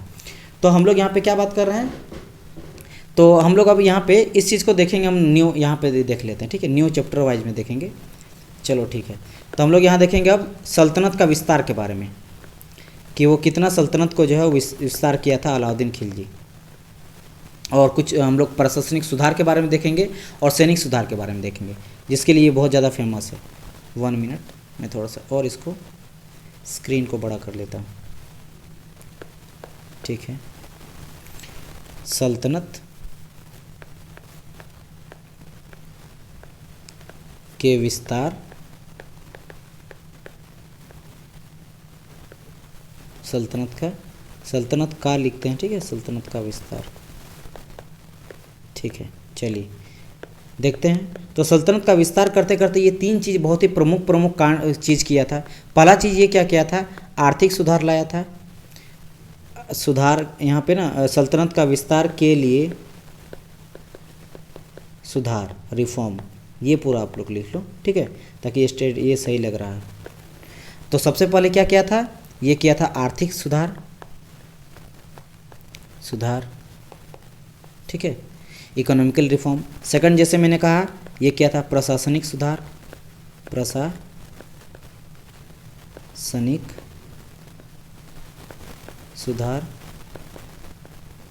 यानी एडमिनिस्ट्रेटिव रिफॉर्म। और लास्ट में हम लोग देखेंगे इसके सैनिक सुधार के बारे में। जैसे दाग और होलिया, ये जो है इसी के टाइम पीरियड में आया था। तो ये क्वेश्चन आपसे पूछा जाता है कि दाग और होलिया जो प्रथा है वो प्रारंभ किसके टाइम पीरियड में किया गया था, इसीलिए ये भी इंपॉर्टेंट हो जाता है सैनिक सुधार। अब देखते हैं कि आर्थिक सुधार बोल रहे वेरी वेरी इंपॉर्टेंट क्यों, और आर्थिक सुधार करना इंपॉर्टेंट क्यों था, ये क्यों चाहता था आर्थिक सुधार करना। देखो सबसे बड़ा इंपॉर्टेंट ये था कि इसके पास बहुत बड़ा सेना था। आप देख रहे हो जब उत्तर भारत में इतना सारा जीतता है, दक्षिण भारत जीतता है, तो इसके पास विशाल सेना होगा तभी जाकर कर सकता होगा। तो विशाल सेना को खड़ा रखना, उसको वेतन देना, उसका खर्चा चलाना इज़ वेरी डिफिकल्ट। तो सबसे मेन जो उद्देश्य अगर बोला जाए कि आर्थिक सुधार करने के पीछे क्या इसका लक्ष्य था, लक्ष्य इसका ये था कि बड़ी सेना को पालना। तो यहाँ लिखो बड़ी सेना रखना कम वेतन पे, कम वेतन पर। इसके चलते जनता को भी फायदा हो गया, ठीक है, ओके। इसके लिए क्या किया, ये कम वेतन रखने के लिए मैंने कहा था ये दो तरीका ला सकता था, और ये हमेशा क्या होता था प्रजा के हित में भी सोचता था। आर्थिक सुधार सिर्फ उद्देश्य में सेना को वही रखना भी चाहता था, लेकिन जो जनता है, जो प्रजा है, उसके हित में भी सोचा था। तो क्या जैसे मैंने कहा था कि ये दो तरीका अपना सकता था। पहला तरीका ये है कि खर्च को जो है चीज़ें जो वो सस्ती कर दे, ठीक है, चीज़ें क्या कर दे, वो सस्ती कर दे। पहला चीज़ ये कर सकता था, जितना चीज़ें सस्ती होगा उतना आदमी जो कम पैसे में खर्च सकता था। सेकंड क्या कर सकता था, सेकंड ये कर सकता था कि सैलरी जो है वो उसको बढ़ा दे, सेनाओं को सैलरी को बढ़ा दे। लेकिन अगर सेना का सैलरी को बढ़ा देंगे तो आम जनता का सैलरी घट जाएगा, तो वहाँ पे क्या होगा, अपर नीचे हो जाएगा, जिसके चलते दिक्कत हो जाएगा। तो ये इस चीज़ को ना यूज़ करके ये चीज़ों के सस्ती कर दिया। अब चीज़ों को सस्ती करने से क्या हुआ, जनता को भी फायदा हो गया, और कम से कम ये अगर सैलरी भी देता था तो कोई भी मार्केट में जो सामान मिलता था, कुछ भी चीज़ जो खरीदता था वो भी सस्ता मिलता था, जिसके चलते क्या हो गया, उद्देश्य जो था इसका बड़ी सेना रखना उसमें ये सफल रहा है, राइट। तो ये चीज़ ये किया था, ओके। फिर आगे हम लोग देखते हैं सेकंड यहाँ पे क्या करता है, डिफरेंट तरह का ये कर लाता है, 24 तरह का ये कर स्टार्ट करता है। याद रखिएगा ये बहुत इंपॉर्टेंट है, आपको पूछा जाएगा कि 24 तरह के कर को समाप्त कौन किया, आगे चलकर देखेंगे समाप्त जो करता है।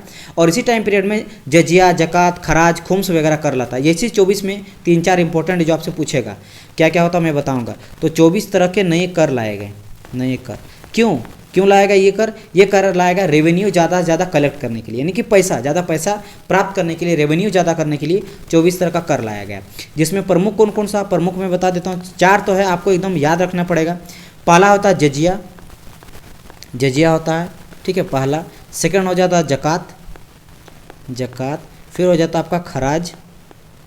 खुम्स के बारे में एक बार तो बता चुका हूँ, लूट में मिला धन होता है, जिसके बारे में बता चुका हूँ, लेकिन बाकी आपको नहीं पता होगा, ठीक है। फिर क्या हो जाता है खुम्स, देखो 1 बाय 1 करके। जजिया क्या होता है, ये हिंदुओं को द्वारा लगाया जाता था, ठीक है, हिंदुओं से लिया जाता था, कर था। तो हिंदुओं से लिया जाने वाला कर को क्या बोलते थे, जजिया कर।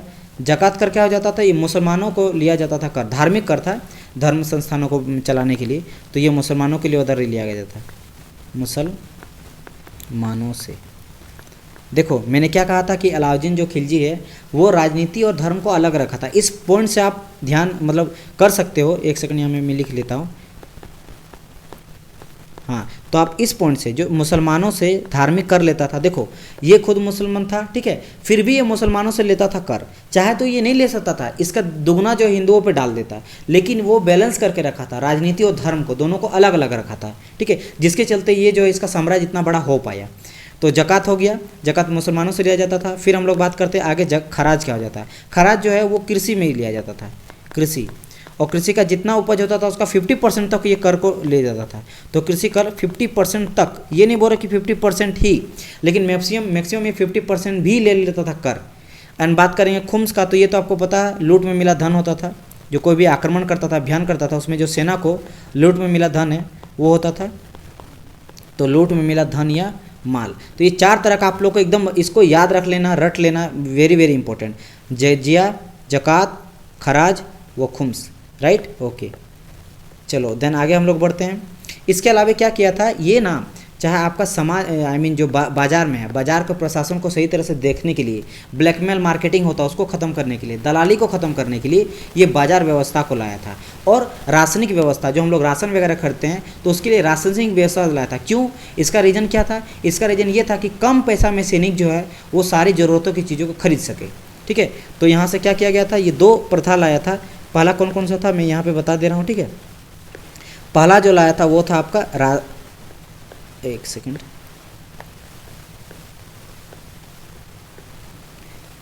राशनिक व्यवस्था, और दूसरा लाया था क्या, ये बाजार व्यवस्था,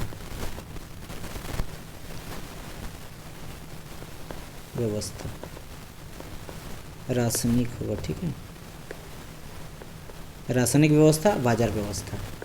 हाँ, जैसे मैंने आपको कहा था कि रासायनिक व्यवस्था क्यों लाया था कि ज़रूरतें के चीज़ों को कम पैसा में खरीदा जा सके, ताकि सैनिक जो है वो कम पैसा में सारी ज़रूरतें चीज़ को खरीद के अपना जो दिनचर्या चला सके। तो इसके लिए आया था रासायनिक व्यवस्था। बाजार व्यवस्था क्यों लाया गया था, दलाली ब्लैक मार्केटिंग को ख़त्म करने के लिए, यानी कि नियत मात्रा से। देखो और एक चीज़ ध्यान रखना कि इतना ये सख्त था ये सब को लेकर कि भाई दलाली मार्केटिंग ना हो। अगर कोई भी एक जो निश्चित मात्रा होता उससे अगर कोई कम तोलता है राशन वाला, दुकान वाला, तो उसके शरीर से उतना मांस को निकाल दिया जाता। मतलब होता है ना कि मान लो 1 केजी में 1 केजी है, 1 केजी में मान लो आपका 1000 ग्राम, उसमें मात्र कोई 900 ग्राम दिया, 100 ग्राम जो वो काट लिया। तो अगर ये चीज़ पता चल जाता था राजा को तो उसके शरीर से 100 ग्राम मांस को निकाल लिया जाता था। तो इतना भी दंड दिया जाता था, ठीक है, ताकि करप्शन वगैरह हो ना। तो ये किया गया था और इसके लिए 2 चीज़ ये लाया था, 2 जो व्यक्ति है स्पेशल उसको बनाया गया था, ठीक है। एक जो था उसको बोला जाता था बाजार का दरोगा होता था, जिसको कहा जाता था सहना-ए-मंडी। ये आपका पोस्ट है एक तरह से, एक खास व्यक्ति को रखा जाता था जिसको बोला जाता था सहना-ए-मंडी। आज के टाइम पे पुलिस होता है, पुलिस ऑफिसर हो जाता है, या फिर आप कोई भी चीज़ ले लो, जैसे प्रिंसिपल हो जाता है, सब्जी मंडी का मान लो कोई एक एडमिनिस्ट्रेटिव रहेगा, तो वो जो रहता था वो सहना-ए-मंडी रहता, जिसका एक तरह से समझ लो कि ये बाजार का दरोगा होता था। एंड सेकंड चीज़ जो होता था, सेकंड जो पद दिया जाता था वो एक इंसान था जिसका नाम बोला जाता था उसको बरीद। क्या बोला जाता था, बरीद। अब ये कौन होता था, ये जो है बाजार में घूम घूम कर देखता था कि कहीं जो है गलत तो नहीं हो रहा, कहीं दलाली तो नहीं हो रहा, ब्लैक मार्केटिंग तो नहीं रहा, कम पे तो नहीं तोला जा रहा है। तो ये दोनों चीज़ भी ध्यान रखिएगा। कौन कौन सा, एक तो प्रमुख व्यक्ति हो जाता बाजार के व्यवस्था को देखने के लिए सहना-ए-मंडी और बरीद।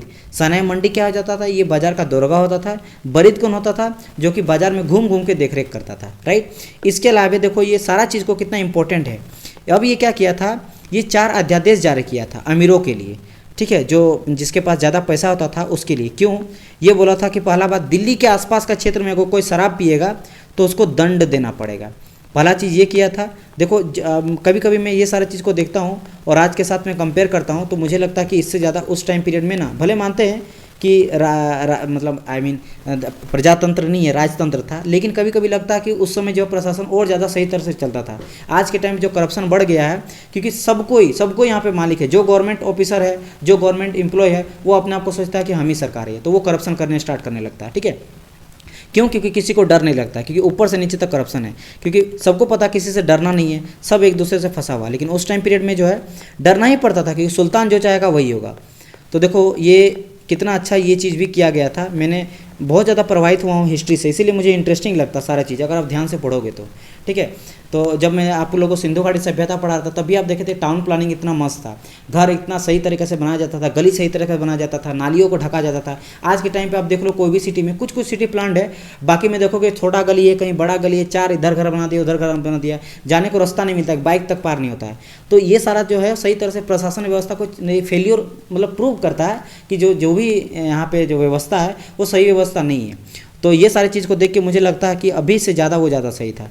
तो देखो क्या क्या कितना अच्छा चीज़ किया था। इसमें ये बोला गया था अमीरों को कि एक अमीर जो है वो दूसरे अमीर से शादी नहीं कर सकता। अगर आप अमीर हो तो आप किसी गरीब से ही बच्ची से, अगर आप लड़का का शादी देना तो गरीब से शादी करो। ये अच्छा था ताकि बैलेंस बना रहे, अपर क्लास और लोअर क्लास में एक बैलेंस आ जाए।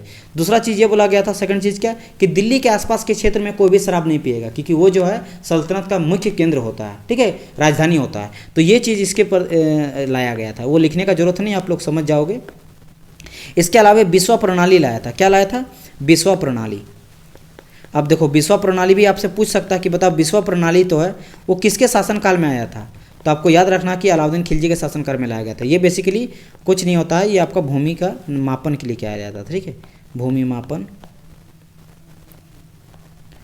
मापन का प्रणाली था, यानी कि जमीन को मेजरमेंट करने के लिए विश्व प्रणाली को लाया गया था। बात समझ में आया कि नहीं? यहाँ देखो सारे इंपॉर्टेंट देखें, क्या क्या देखें हम लोग। सबसे पहले ये देखें किसी के टाइम पीरियड में जो है, मैं हाईलाइटर ले लेता हूँ, उद्देश्य आर्थिक सुधार क्यों लाया गया था भाई? सबसे पहले तो प्रजा का हित भी था, ठीक है, प्रजा का हित के लिए। दूसरा चीज़ था बड़ी सेना को रखना था, इसको कम से कम वेतन में, तो कम घटा दिया, खर्च जो है चीज़ों को सस्ती कर दिया। तो उससे क्या हो गया, ईजी हो गया सबको लेना। और 24 तरह का कर लाया, जिसमें से जजिया कर था, हिंदुओं को लिया जाता था, जक़ात कर लिया जाता था मुसलमानों से, खराज लिया जाता था, कृषि में 50% तक, और खून से लूट में मिला धन था या माल था।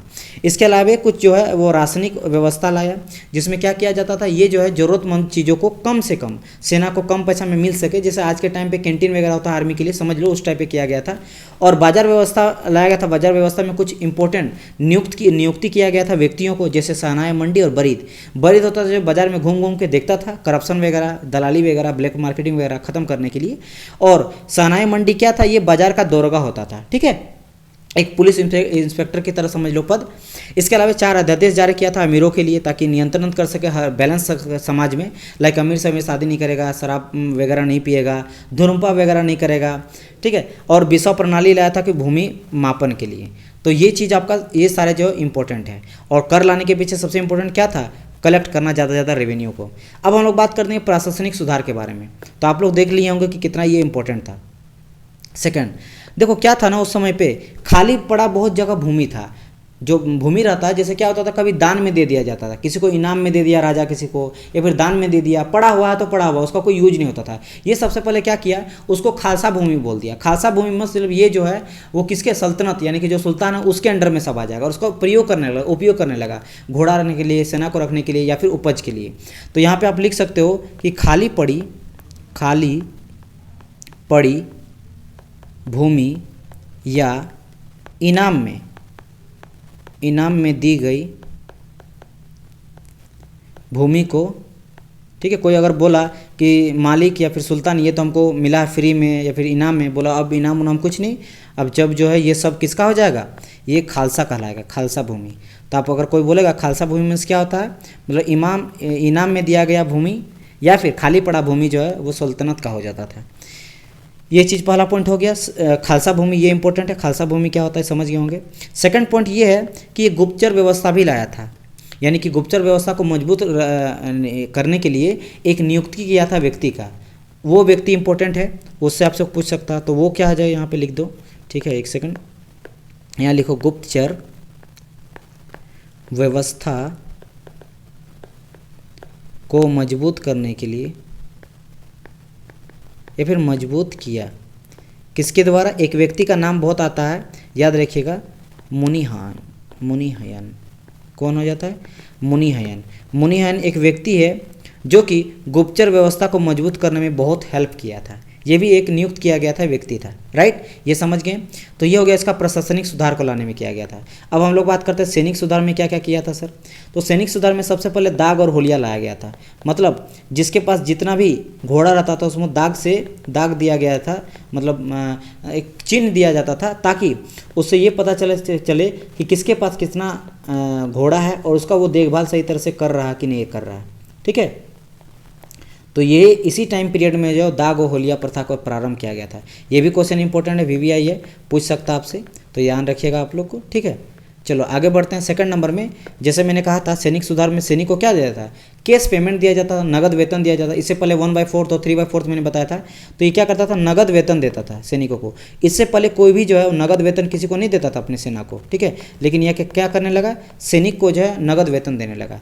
इसके बाद जितनी भी सेना होती थी वो केंद्रीकृत सेना होती थी, यानी कि सेना जो डायरेक्ट जो है वो हेड को, यानी कि दिल्ली में जो सल्तनत बैठी है उसको मतलब रिपोर्ट करती थी जितने भी अपडेट होता था। तो कैसा होता था, केंद्रीकृत सेना होता था, ठीक है। एंड सेना को जो है प्रॉपर जो है वो देखरेख किया जाता था।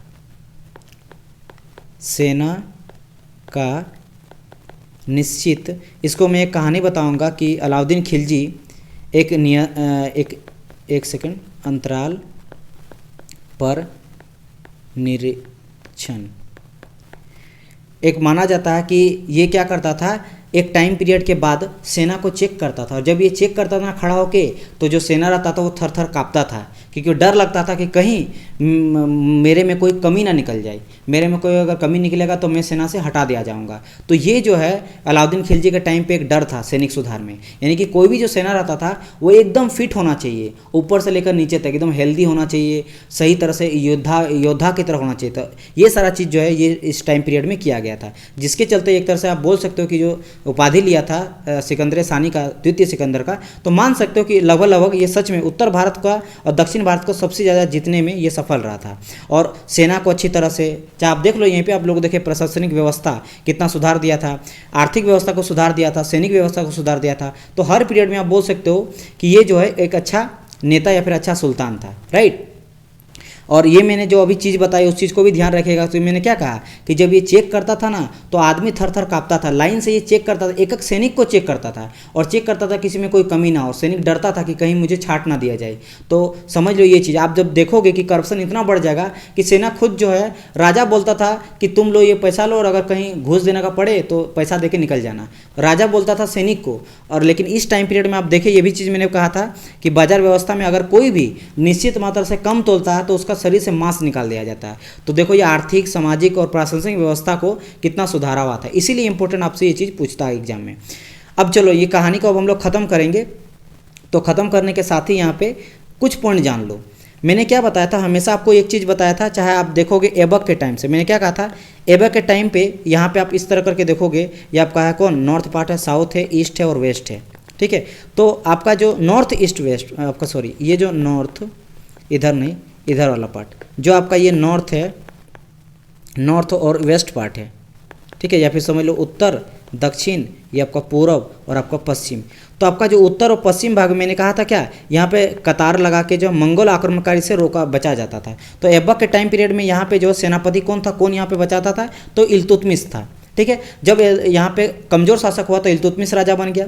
जब इल्तुतमिश के टाइम पे यानी कि गुलाम वंश के टाइम पे लास्ट आया बलबन, तो बलबन के टाइम पे यहाँ पे कौन सा सेनापति, फिरोज खिलजी था, ठीक है। अभी जब हम लोग पढ़ रहे थे जलालुद्दीन फिरोज खिलजी था। तो जब वहाँ पे बलबन में जो केकोबाद एक कमज़ोर शासक हुआ है तो कौन है, जलालुद्दीन फिरोज खिलजी बन गया। तो अब खिलजी वंश जाने लगा। अब खिलजी वंश का अंत होने सॉरी अब खिलजी वंश का यहाँ पे अंत हो रहा है। तो यहाँ पे आपको ये पता होना चाहिए कि सर ये चीज़ बता दीजिए यहाँ पे अभी सेनापति कौन है, कौन ऐसा इंसान है, कौन व्यक्ति है जो अभी मंगोल आक्रमणकारी, मंगोल को रोक रहा है, मंगोल आक्रमणकारी को रोक कौन रहा, कौन ऐसा योद्धा है। तो अभी जो यहाँ पे योद्धा है वो है गाजी मलिक। कौन है, गाजी मलिक, गाजी मलिक, या फिर आप बोल सकते हो गयासुद्दीन तुगलक। तो आने वाले टाइम पे आप देखोगे जब ये ख़त्म हो जाता है तो आई मीन खिलजी वंश, तो खिलजी वंश के क्या बात आएगा, गाजी मलिक मतलब गयासुद्दीन तुगलक, यानी कि यहाँ पे हम लोग तुगलक वंश को देखेंगे। तो उस चीज़ को मैं यहाँ पे एक चीज़ थोड़ा सा बता देता हूँ, क्योंकि अब जो है 2 मिनट में ये चैप्टर आपका ख़त्म हो जाएगा। बस यहाँ पे इसके बाद जो है वही आप लोग को पता है जो आएगा नेक्स्ट सुल्तान वो बहुत ही कमज़ोर शासक होगा, उसको हटा के और बन जाता है। चलो तो यहाँ पे हम लोग इस चीज़ को, आप लोग चाहे तो इस चीज़ को नोट डाउन आप लोग कर सकते हो कि ये जो है आपका नॉर्थ ईस्ट पार्ट है, नॉर्थ ईस्ट पार्ट है। और यहाँ पे जब मंगोलों का आक्रमण कर रहा है, मंगोल आप इसी तरह से कर लो, ठीक है, मंगोल आक्रमण कर रहा है, ये आपका क्या नॉर्थ है और आपका ईस्ट है। तो ये कौन सा पार्ट है आपका, नॉर्थ वेस्ट, ईस्ट बोल रहे हैं, नॉर्थ ईस्ट फ्रंट, नॉर्थ और वेस्ट। तो नॉर्थ वेस्ट फ्रंट में जो है यहाँ पे अभी कौन है, गाजी मलिक है, ठीक है। यहाँ पे कौन है, यहाँ पे मैं लिख देता हूँ, यहाँ पे जो अभी है वो आपका है गाजी मलिक, या फिर अर्थात आप बोल सकते हो इसको हम लोग बोलते हैं और एक नाम से जानते हैं, गयासुद्दीन तुगलक। बस मैं ये बता दिया। अब देखो कि कब इसका टाइम पड़ेगा तुगलक, तब ये नेक्स्ट जो है सुल्तान बनेगा तुगलक वंश से, ठीक है, ओके। और ये कब का टाइम पीरियड है, जब अलाउद्दीन खिलजी के समय में है तब ये तुगलक है, राइट। जिस तरह खिलजी वंश के टाइम पे, बलबन के टाइम पे आपका जलालुद्दीन फिरोज खिलजी था, उस तरह खिलजी वंश में अलाउद्दीन खिलजी के टाइम पे ये अभी वहाँ पे रोक रहा है। अब देखते हैं आगे। तो हम लोग यहाँ पे देख लें, इसके बाद यहाँ पे हो जाता है इसका मृत्यु, किसका, अलाउद्दीन खिलजी का। कब होता है, 1316 में। मैंने बताया था 1316 तक लास्ट जाता है, ठीक है। तो 1316 ईस्वी में अलाउद्दीन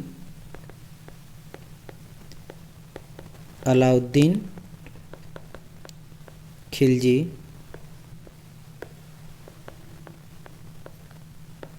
का मृत्यु होता है।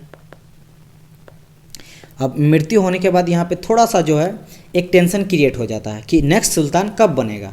ठीक है, तो यहाँ पे लिख लो कि कुछ समय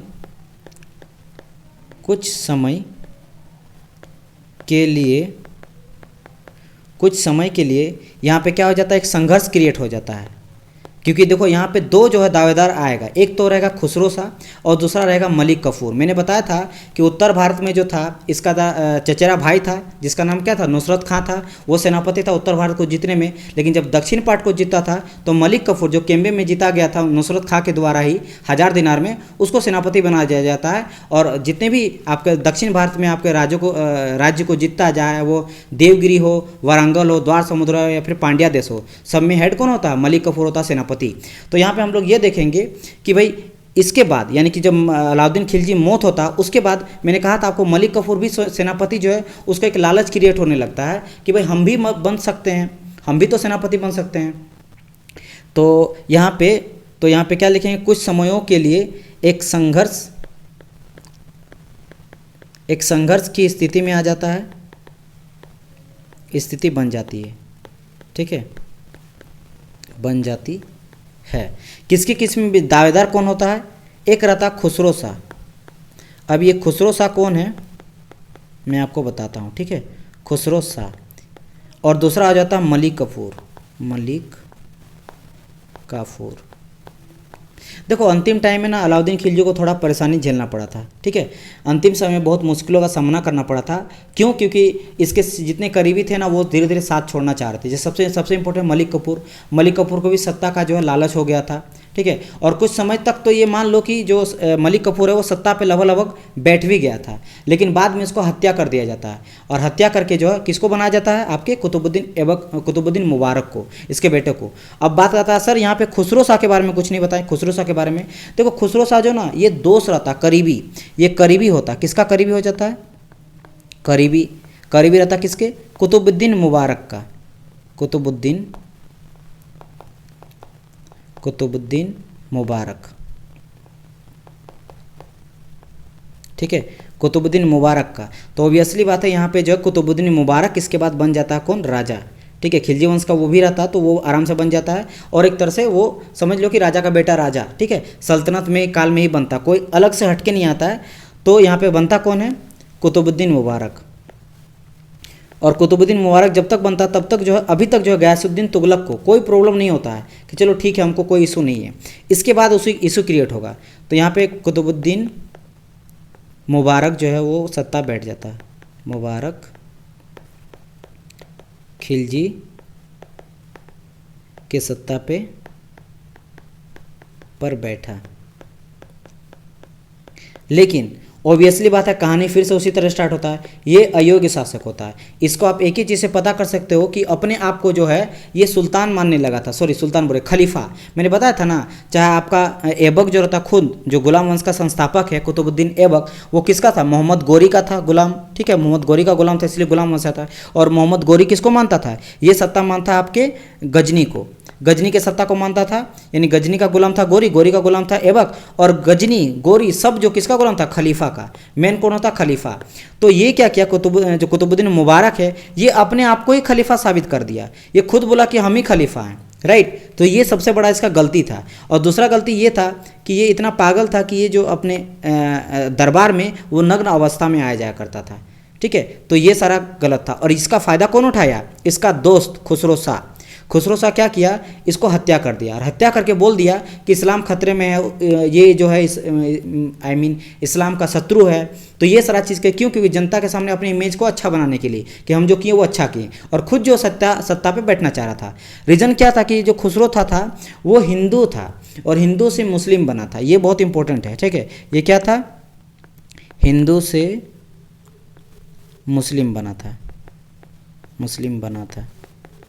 ठीक है, ये भी ध्यान रखना। वैसे इस सारी चीज़ को मैं मिटा दूंगा, वैसे ये आप लोग चाहे तो लिख सकते हो या फिर नहीं लिख सकते हो। ठीक है, करीबी था, हिंदू से मुस्लिम बनता, चलो ठीक है आप लोग लिख लेना, बट ये दोनों को लिखना इज़ नॉट इम्पोर्टेंट, क्योंकि मैं नहीं चाहता हूँ कि बहुत ज़्यादा नोट्स हो, बट ठीक है कोई दिक्कत नहीं, आपको लिंक पता चलेगा ना कि किसके बाद क्यों हुआ, ऐसा क्यों हुआ। तो पहली बात हम लोग यहाँ पर क्या लिखेंगे, कि ये खलीफा का सत्ता को मानने से इनकार कर दिया कि हम तुम्हारे अंडर नहीं, हम खुद ही खलीफा हैं। तो सबसे पहले आ जाता है इन्होंने स्वयं को खलीफा घोषित कर दिया। तो ये भी एक तो मत समझ लो कि अगर आपसे ये क्वेश्चन पूछा जाए एसएससी में कि कौन ऐसा शासक है दिल्ली सल्तनत का जो अपने आप को ही खलीफा घोषित कर लिया था, तो वो जो गधा था वो था कुतुबुद्दीन मुबारक। खैर कोई नहीं, आगे हम लोग देखते हैं। आगे इसका और एक कांड क्या है कि ये दरबार में नग्न अवस्था में आया जाया करता था, नग्न अवस्था में आ जाया करता था। तो इसको इसका दोस्त जो है, जो इसका बहुत ही करीबी था, समझ रहे हो आज के टाइम पे BFF होता ना, बेस्ट फ्रेंड फॉरएवर, तो उस टाइप से था खुसरो सा। ठीक है, अब खुसरो सा इसका कर देता हत्या। वैसे भी आज नहीं तो कल इसको कोई ना कोई करता, जिस तरह इसका हरकत था, चाहे गयासुद्दीन तुगलक ही क्यों ना मार देता। तो इसका हत्या कौन कर देता है? इसकी हत्या कर देता है खुसरो सा। खुसरो सा, और जैसे मैंने कहा कि खुसरो शाह जो है वो हिंदू था पहले, बाद में मुस्लिम बना था। ठीक है, तो चूंकि ये शक था दूसरा कोई बोले कि तुम सुल्तान कैसे बन सकता, तुम तो मुस्लिम था ही नहीं, तो ये क्या किया, पहले शाह को मार दिया और सत्ता को पाने के लिए बोला कि ये जो है सत्ता का शत्रु था। वैसे सही बात है, बट ये बोलने लगा अपने इमेज को बचाने के लिए। तो इसकी हत्या खुसरो शाह ने की और ये बोला क्या कि सत्ता पर इस्लाम खतरे में है। ठीक है, इसके अलावा और क्या बोला था कि इस्लाम का शत्रु है। कौन? इसको बोल रहा था, यानी कि आपके कुतुबुद्दीन मुबारक को। ठीक है, कि ये जो ऐसा कुछ कर रहा है ये सारा जो है वो इस्लाम का शत्रु करता है, तो ये इस्लाम का शत्रु है और इस्लाम जो है वो खतरे में है। तो ये सारा चीज़ करके जो है ये अपना इमेज को जो है वो बचाना चाह रहा था। अब यहाँ पे ये क्या किया, ये बन गया आपका कुछ दिन के लिए राजा, लेकिन ऐसा होने तो देता नहीं। क्यों नहीं होने देता? क्योंकि आपको पता है कि यहाँ जो आपका नॉर्थ और वेस्ट फ्रंट है यहाँ पे लड़ रहा है कोई, और वो एक शक्तिशाली शासक भी है, और पूरा का पूरा जो यहाँ पे खिलजी वंश को है जो यहाँ पे उत्तर भारत में है, इसको कौन बचाया? उत्तर भारत से लेकर दक्षिण भारत में जो पूरा फैला हुआ है इसको बचाया कौन है? ड्यू टू गाजी मलिक। क्योंकि आपको पता था कि मंगोल आक्रमणकारी बहुत ही पावरफुल हो जाए, वो चाहे तो यहाँ पे कब्जा कर सकता है या फिर एटलीस्ट बहुत ज़्यादा जो है सत्ता को विनाश तो कर सकता है, सैनिक को मार सकता है, घाटा तो पहुँचा सकता है। तो ये भी तो एक बहुत बड़ा एक मतलब योग्य शासक हो सकता है किसी भी सल्तनत के लिए। और ये तो आते चला रहा, चाहे इल्तुतमिश ले लो या फिर आप फिरोज शाह ले लो, का जो आपका इससे पहले बना था अलाउद्दीन फिरोज, तो कोई भी यहाँ पे आ सकता था। तो सेम वही चीज़ हुआ। तो क्या किया, खुसरो शाह को ये हत्या कर दिया, मार दिया, और मार के जो है गयासुद्दीन तुगलक वंश का स्थापना कर दिया, और यहाँ पे चैप्टर हो जाता आपका ख़त्म। तो यहाँ पे बस ये लिखना है कि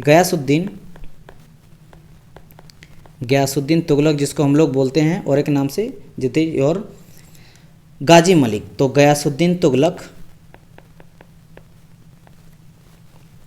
ने इसकी हत्या कर दी। किसकी? खुसरो शाह की। इसकी पहले तो विरोध किया, क्योंकि भाई चलो ठीक है, अभी तक जो बन रहा था वो राजा का बेटा था। जैसे सबसे पहले बना था कौन? आपका जलालुद्दीन बना था, जलालुद्दीन फिरोज, उसके बाद अलाउद्दीन बना। तो चलो ठीक है, पावरफुल भी था और इसके पास ना तो ये अयोग्य शासक, मतलब ना तो अच्छा शासक था, ठीक है, ना ही शाही खानदान से था। तो ये क्यों बनेगा जब हम हैं ही? तो गयासुद्दीन तुगलक ने इसका विरोध किया, विरोध करके इसकी हत्या कर दी। और हत्या करके यहाँ पे क्या हो गया, गयासुद्दीन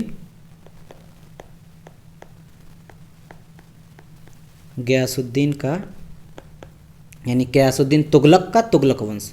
तो गयासुद्दीन का यहाँ पे क्या हो गया, तुगलक वंश यहाँ से स्टार्ट हो जाता है, तुगलक वंश की स्थापना हो जाता है। ठीक है, जो कि हम लोग नेक्स्ट चैप्टर में पढ़ेंगे।